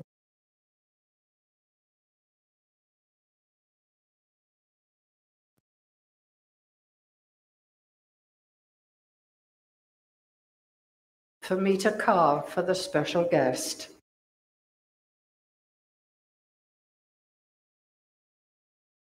had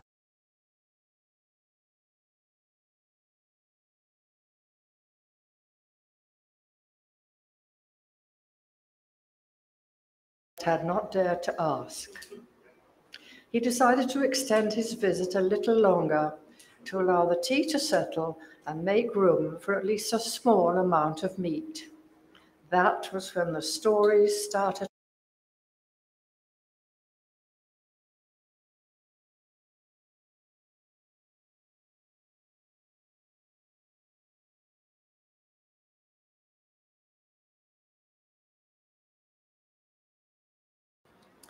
For instance, when did my parents buy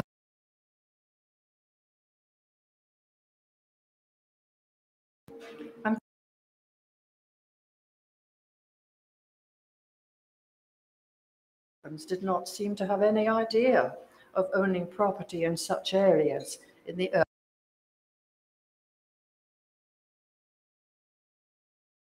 Used the newspaper for houses in the city. She saw an advertisement by Esther Glass, a real estate agent.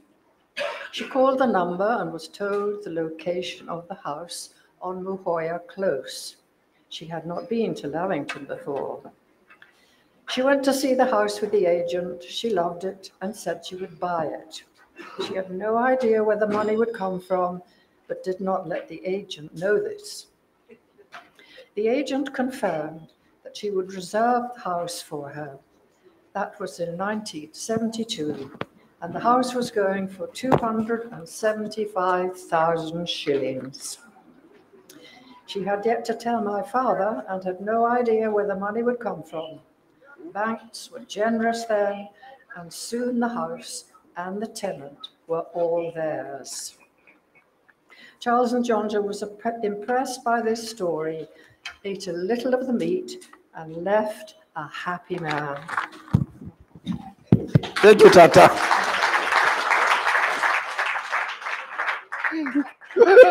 It's a completely true story. Alan, do what you must. So some people say, oh, he's an old man. Oh, he has no friends. Brother Jero, and tell the people that I have friends, but also in high places. This is one of my childhood friends who I continue to hold in very high regard. Thank you, Tata. Thank you so much. Brother Jero, go. Thank you very much. Before I read this, which is page 349 to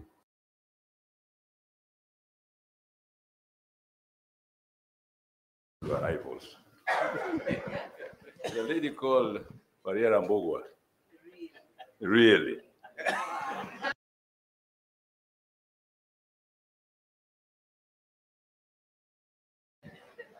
Since 1966, Anyang Nyong and I have called each other Brother Jero, much to the surprise of many friends and acquaintances. At the National Theatre, during the annual Schools Drama Festival, him, played a part in Wole Soyinka's The Trials of Brother Jero. Anyang was present and enjoyed the play. In the audience, I was present in the audience. Anyone who has acted in a play will understand how deeply an actor gets engrossed in their character. And I was no exception. The chief protagonist in the play was the beach prophet, Jeroboam, his most trusting and naive follower, Chume, and Chume's wife, Amope. I, Njenga, played Amope. Yes, I was his wife.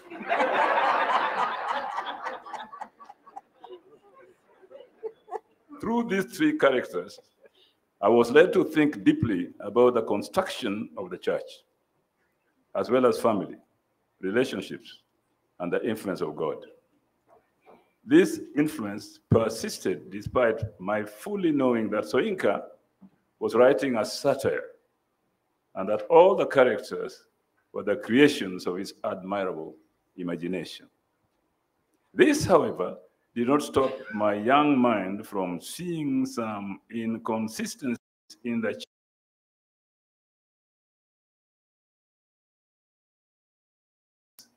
that the prophet Jeroboam is a crooked man who controls and contains his flock through deceit.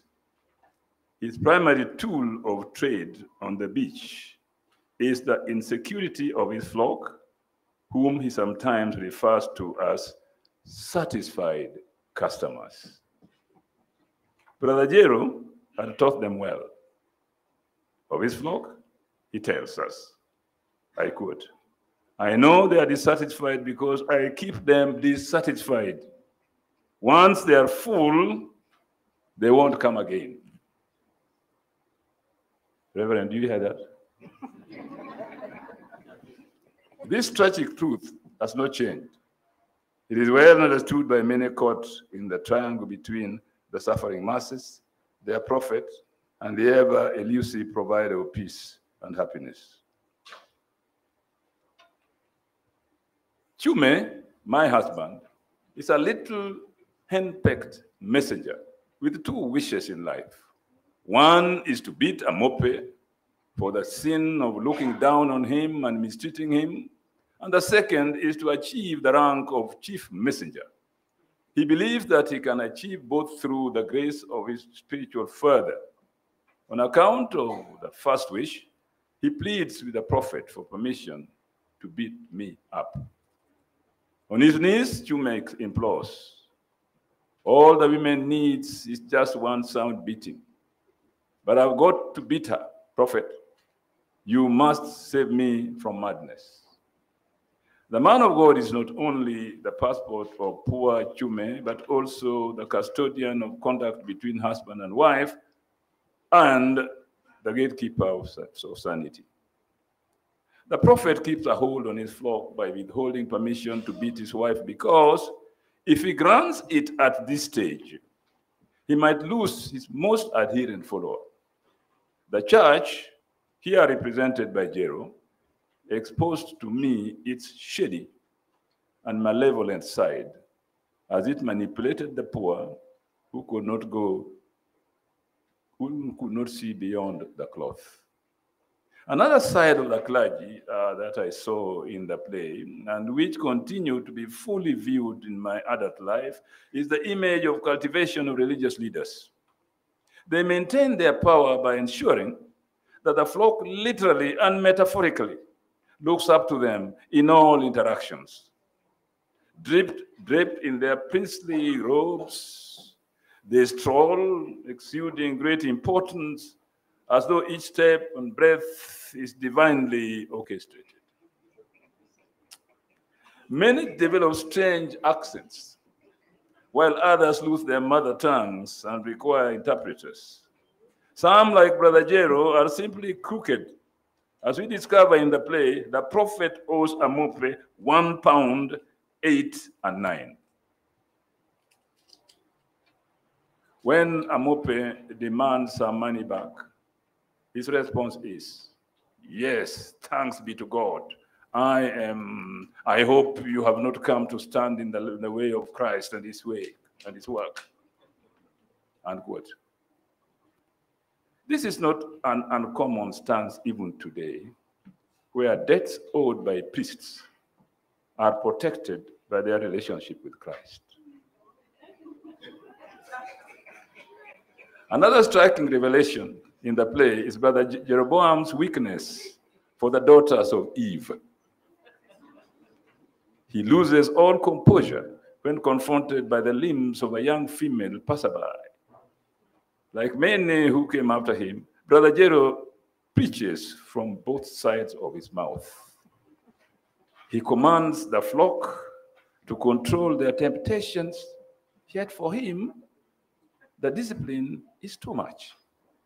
He will chase after both the young girl returning from her daily bath in the sea and the woman trader running after a naughty drummer boy, her skirt hitched up for the chase. As Chume sinks deeper into marital woes, He bears his heart to the prophet, unwittingly allowing him to exploit his suffering for personal gain. Chume is finally permitted to beat the woman whose money the prophet refused to repay. Poor Mope is beaten almost to death. Charles Kaminwa played Chume so impressively that during the performances, he struck me harder than the director requires. Still, all was well, and we won our category.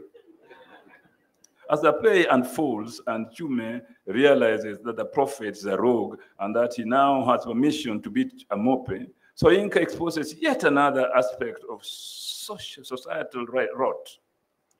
Rumors were already circulating that there were some rotten apples in Kenyatta's government and that acts of corruption were slowly creeping in. The story is rather familiar. Allegations of government officers demanding 10% cut in exchange for tenders and government licenses were rife. A minister was suspected of involvement in a maize scandal, and all was not well. As Achebe later said, we knew things were no longer at ease. Makofi! Makofi for Brother Jero.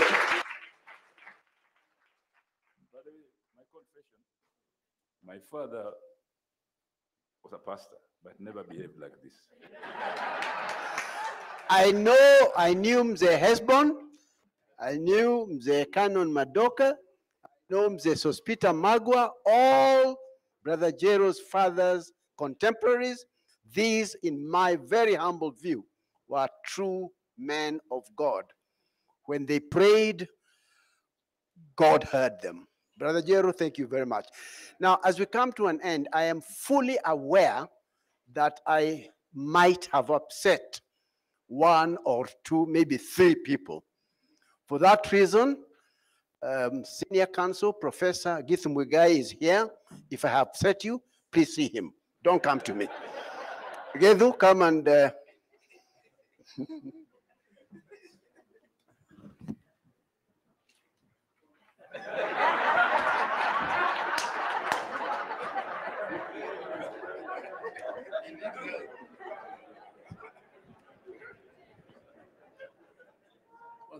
Thank you, Alan. And here is the news, 1963. The Tom Mboya Julius Kiano-inspired airlifts had taken place, and my uncle Chris Kahara, along with young men and women, had traveled to the United States to study and prepare for leadership roles after independence. In this regard, Kenya was fortunate to have leaders who deliberately developed an educated class to replace the British. Not enough credit is given to the visionaries who prioritized the creation of an educated middle class in Kenya in preparation for independence.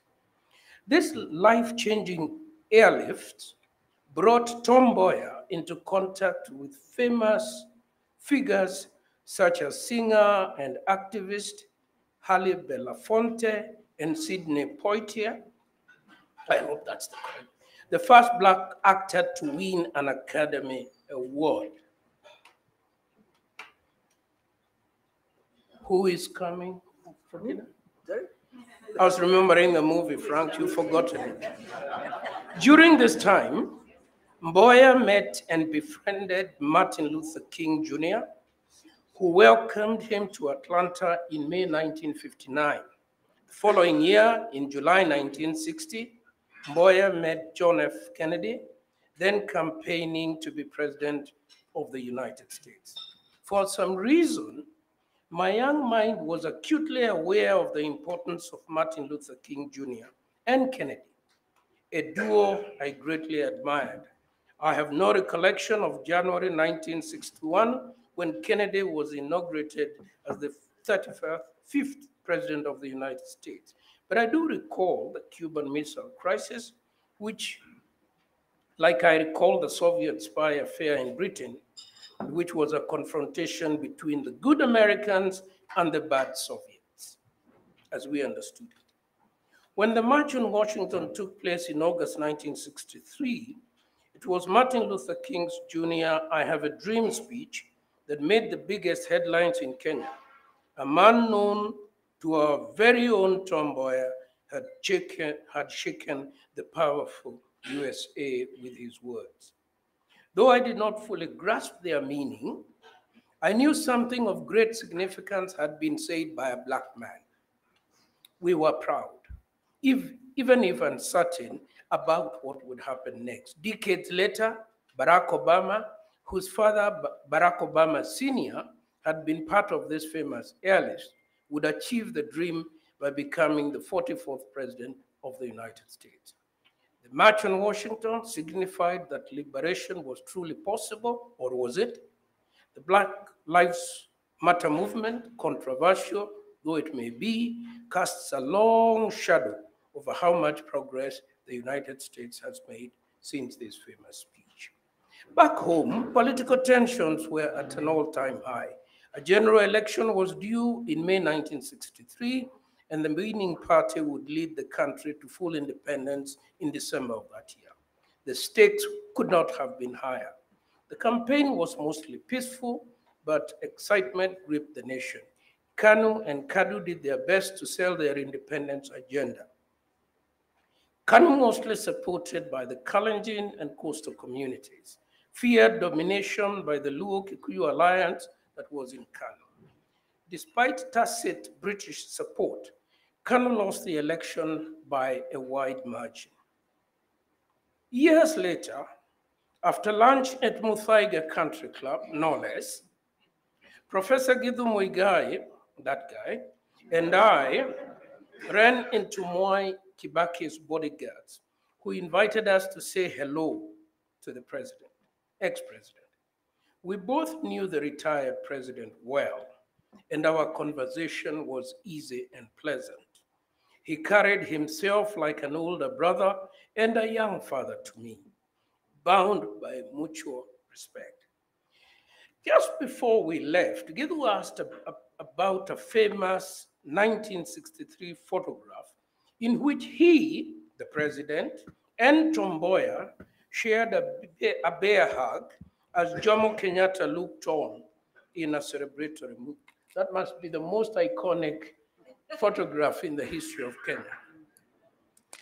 Then, unprecedentedly, the former president began to cry.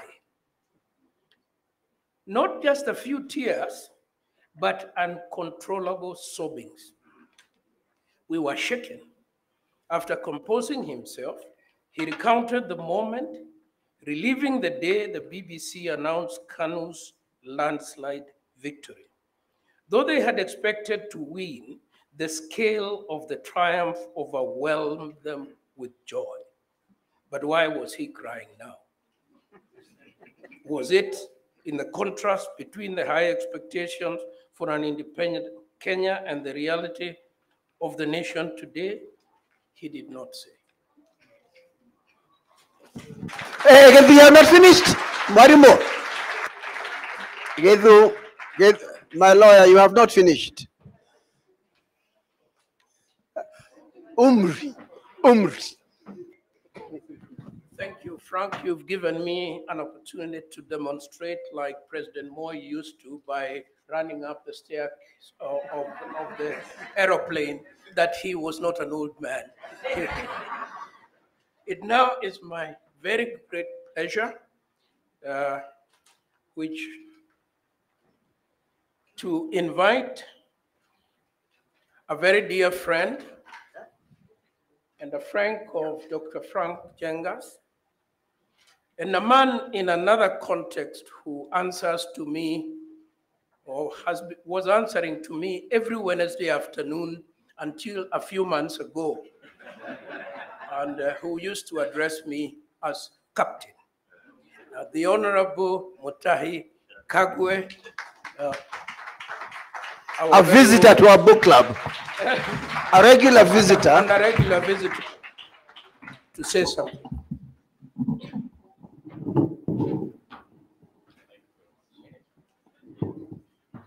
Thank you very much, Gedu.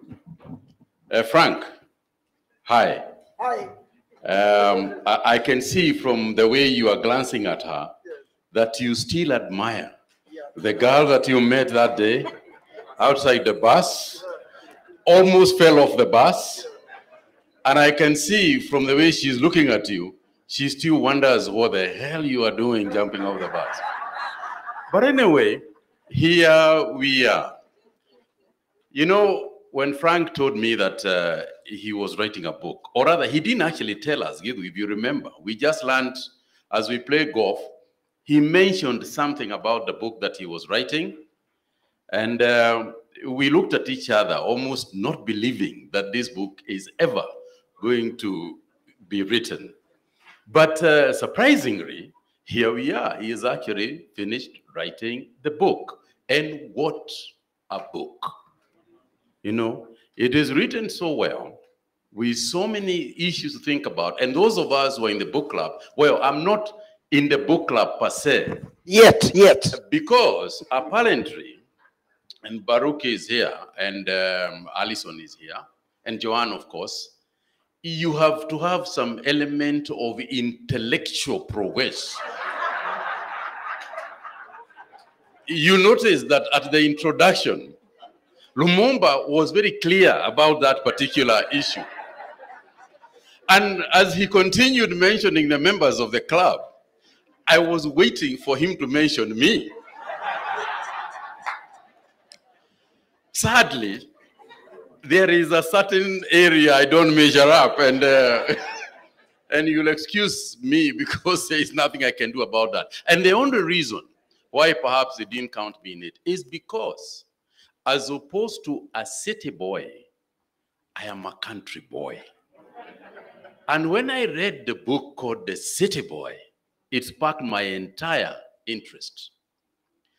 The first thing that I asked myself after reading, I crossed the book, when Frank sent it to me, I was reading a chapter here and a chapter there, and I was keenly listening to the readers who are reading the book for us this evening. But at the beginning of the book, which is what struck me, is I began to feel my age.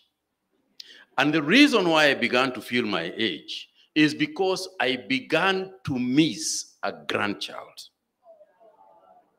Because this is the beginning of the book. The reason why the City Boy exists today is because Frank was responding to his granddaughter about challenges that he would not easily explain. So the book, in a sense, and Frank told me to respond to this issue as I would in the book club. So Joanne, you know how I'm going to do this. So the book is a real beginning of sorts, because it is the beginning of a relationship between a grandfather and a grandchild. And there's an explanation, it is a message, it is a history being given to the grandchild and explanations for the questions that he is raising regarding tribes, regarding race, regarding the country. I was going to say that if she asked you tomorrow what tribe she is, just tell her she is a Kikutaita. Because among other things, among other tribes that you could mention to her. But Frank has written this book as himself. Those of you who know Frank, and those of us who have associated with him for a long time, and as Gedu says, we have got a game, or used to, at least 3 months ago, before I went to prison.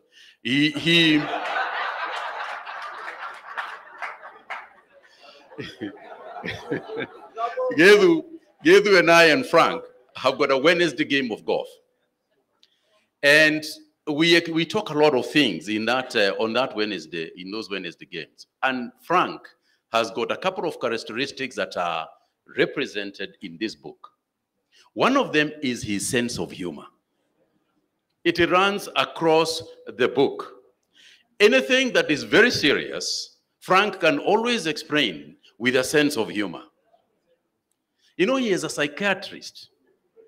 You know, and in fact, those Gedu and I, because I was associating too long with Frank Njenga, we are always being teased in the golf course that we are his patients.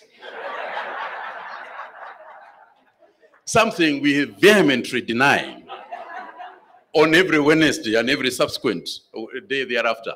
But his sense of humor is what makes the book Frank's book. And what makes a book interesting? When you read the books that you do, what makes those books interesting? One of them is a sense of humor. And it is not just a sense of humor, it's also the way it is written. It's frank. You know, when Frank alliterates and writes metaphors that relates to something that we hear him talking about, we can see him. I mean, how do you enter a bus? And your entire concern is how a goat is going to pee on you. Which is what he says, his biggest worry. I don't know whether he worries about the goat, because of the goat pee, as it were, because of who he was going to see. You know, and he was going to be smelling goat pee, which is clearly not a very romantic approach. But these metaphors that run throughout the book, again, is frank. So even calling the book A City Boy is frank. He tries to illustrate that he's not a village boy. Lately, I have begun to doubt his cityness because of the amount of village talk that seems to cross us as we play on the golf course. And he seems to be retrogressing as he grows older into the village life. And then talking about politics like every villager tends to do.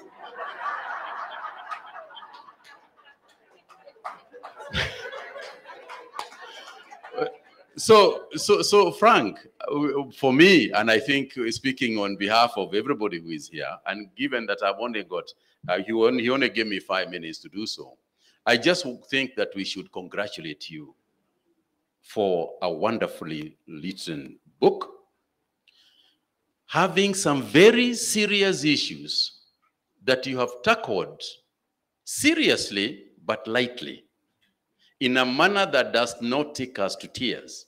He has tackled issues of tribalism in this book in a manner that we can identify with. He has tackled a very serious issue of racial discrimination, a boy almost on the verge of an inferiority complex, as he explains it. But somehow, he challenges himself out of that. So in a manner of speaking, it is not just the professor who got out of Kibra. There are many Kibras that are here that Frank has identified, and which he himself unknowingly also got out of. Challenges and tribulations that he has managed to overcome. And having worked with Frank at very close levels at the Ministry of Health, I can tell you that Frank has written a book that represents himself, that represents us, that represents our country, that represents yesterday, but then again inspires us because it also represents tomorrow. The only thing Frank hasn't done, as is expected, is that he has never behaved normally. Thank you and congratulations, Frank.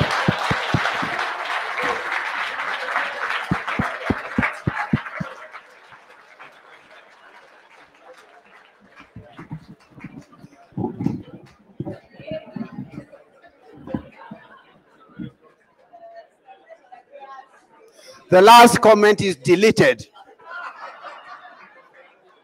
And Professor Muigai has taken note, and he'll be contacting your advocates very shortly.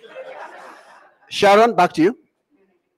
Thank you. I have really nothing else to add. It's all in the book. If you can't afford the book, borrow from your friends. Thank you very much. A big hand. And also a round of applause for all the readers. Thank you very much. So the book is available outside for those who haven't got their copy. These are just little excerpts. Don't think you even have read half of the book through what has been said. It's really, I mean, you have to read it for yourself. But now we get to the main part of the evening, which is we're going to unveil the book. Dr. Tari, if I can bother you and Mrs. Alfredo to stand up there. Mutahi, you can join with you as well. So also want the chairman of EAP, to kind of join them on stage. We're going to unveil the book. The family can join them up on stage.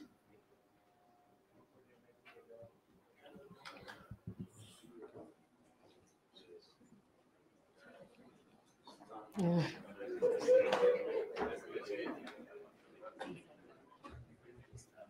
Oh. Just someone can help to bring this podium down, please. Do you need help? Yeah.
Okay, great. Thank you, DJ. So everybody, as we get ready to unveil the book, I pronounce City Boy officially launched.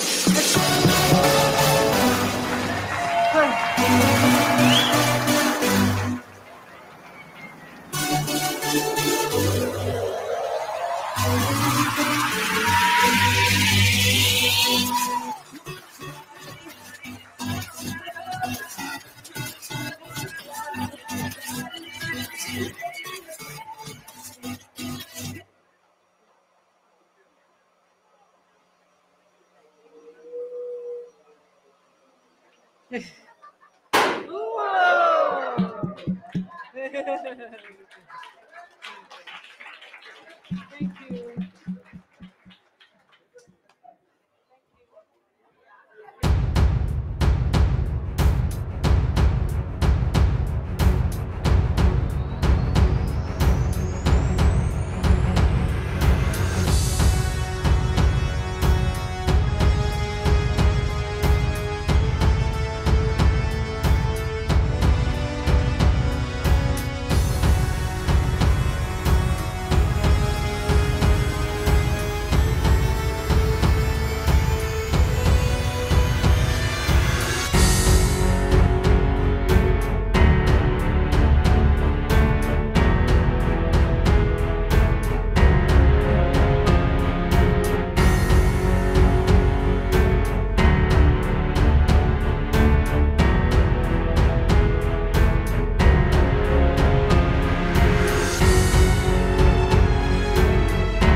Njenga?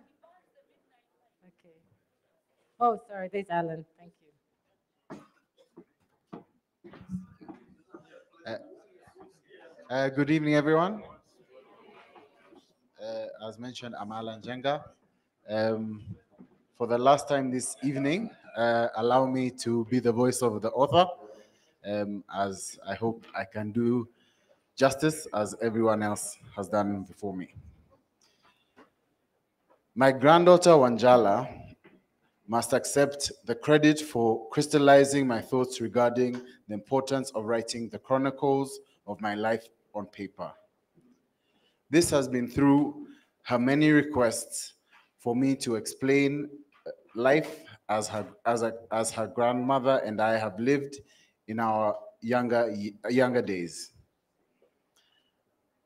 As will become clear to the reader, I owe a debt of gratitude to my parents, Rahab and Simon Njenga, whose love for me enabled them to guide and set me free at the same time. In a way that became increasingly clear as I grew older and became a parent and later grandparent. Through their wise decisions and at different stages of my life, I became the man I am today. In different ways, each of my children, Njenga, Kabora, and Alan, have enabled me to travel the journey of adolescence and young adulthood by proxy. It has helped me better understand how offspring from the same womb can share so much experience can experience life differently. My four siblings' trajectories have enabled me to internalize the reality of growing up together, ending up as individuals. Our values and aspirations evolved in the same home, yet each is now a different human being with a story about what life has put them through. Special thanks must go to my eldest sister, Regina, who lived with my mother for the final years, caring for her with love and selfless commitment. She suspended her life to look after our mother on behalf of all who loved her. My office staff, led by Perpetua Mother, and including the long-suffering and dedicated Winnie Minor, have selflessly and with distinction assisted bringing to light a book that started off as a jumbled and seemingly incoherent manuscript. The staff and management of Chiromo Hospital Group, led by Dr. Vincent Hongo, have at different times supported the entire writing process. Njalale Baraza, the orthopedic surgeon, did an excellent job of organizing the book's chapters, did the initial editorial work, and readily offered insights, comments, and on the early versions. The book would not have been possible without his invaluable assistance. The publishing team at East Africa Educational Publishers Limited has outdone themselves with their steady hands as we have navigated the sometimes stormy waters of the publishing journey. The faith and confidence in me from the first contact with Mr. Kierie Kamau and Mr. Washira have enabled me to remain focused and determined when giving up seemed like the most appealing option. As the title of the book implies, and because this work is written primarily about my childhood, I must thank my two living classmates from Standard 1, Jane Acheng and Francis Kahama, for simply being my trusted sister and brother from the beginning of time. We must also thank all those who have read to us today, making this a special book launch, sorry. The team has put together this whole event led by Alison and Sharon, deserve a special mention for the many hours they have dedicated to this launch. All of you present are my chosen family and friends, and together with our host, Nairobi Club, we must give our special thanks. My wife, Elfrida, has literally been with me since I was a city boy who was not yet at university. To her and for her endurance, spanning more than 5 decades of ups and downs in the journey of life. I give my most sincere, grateful thanks to this point, to make this point, all the photographs in the book and many others are available because of her organizational skills and dedication to this, our joint project. Thank you.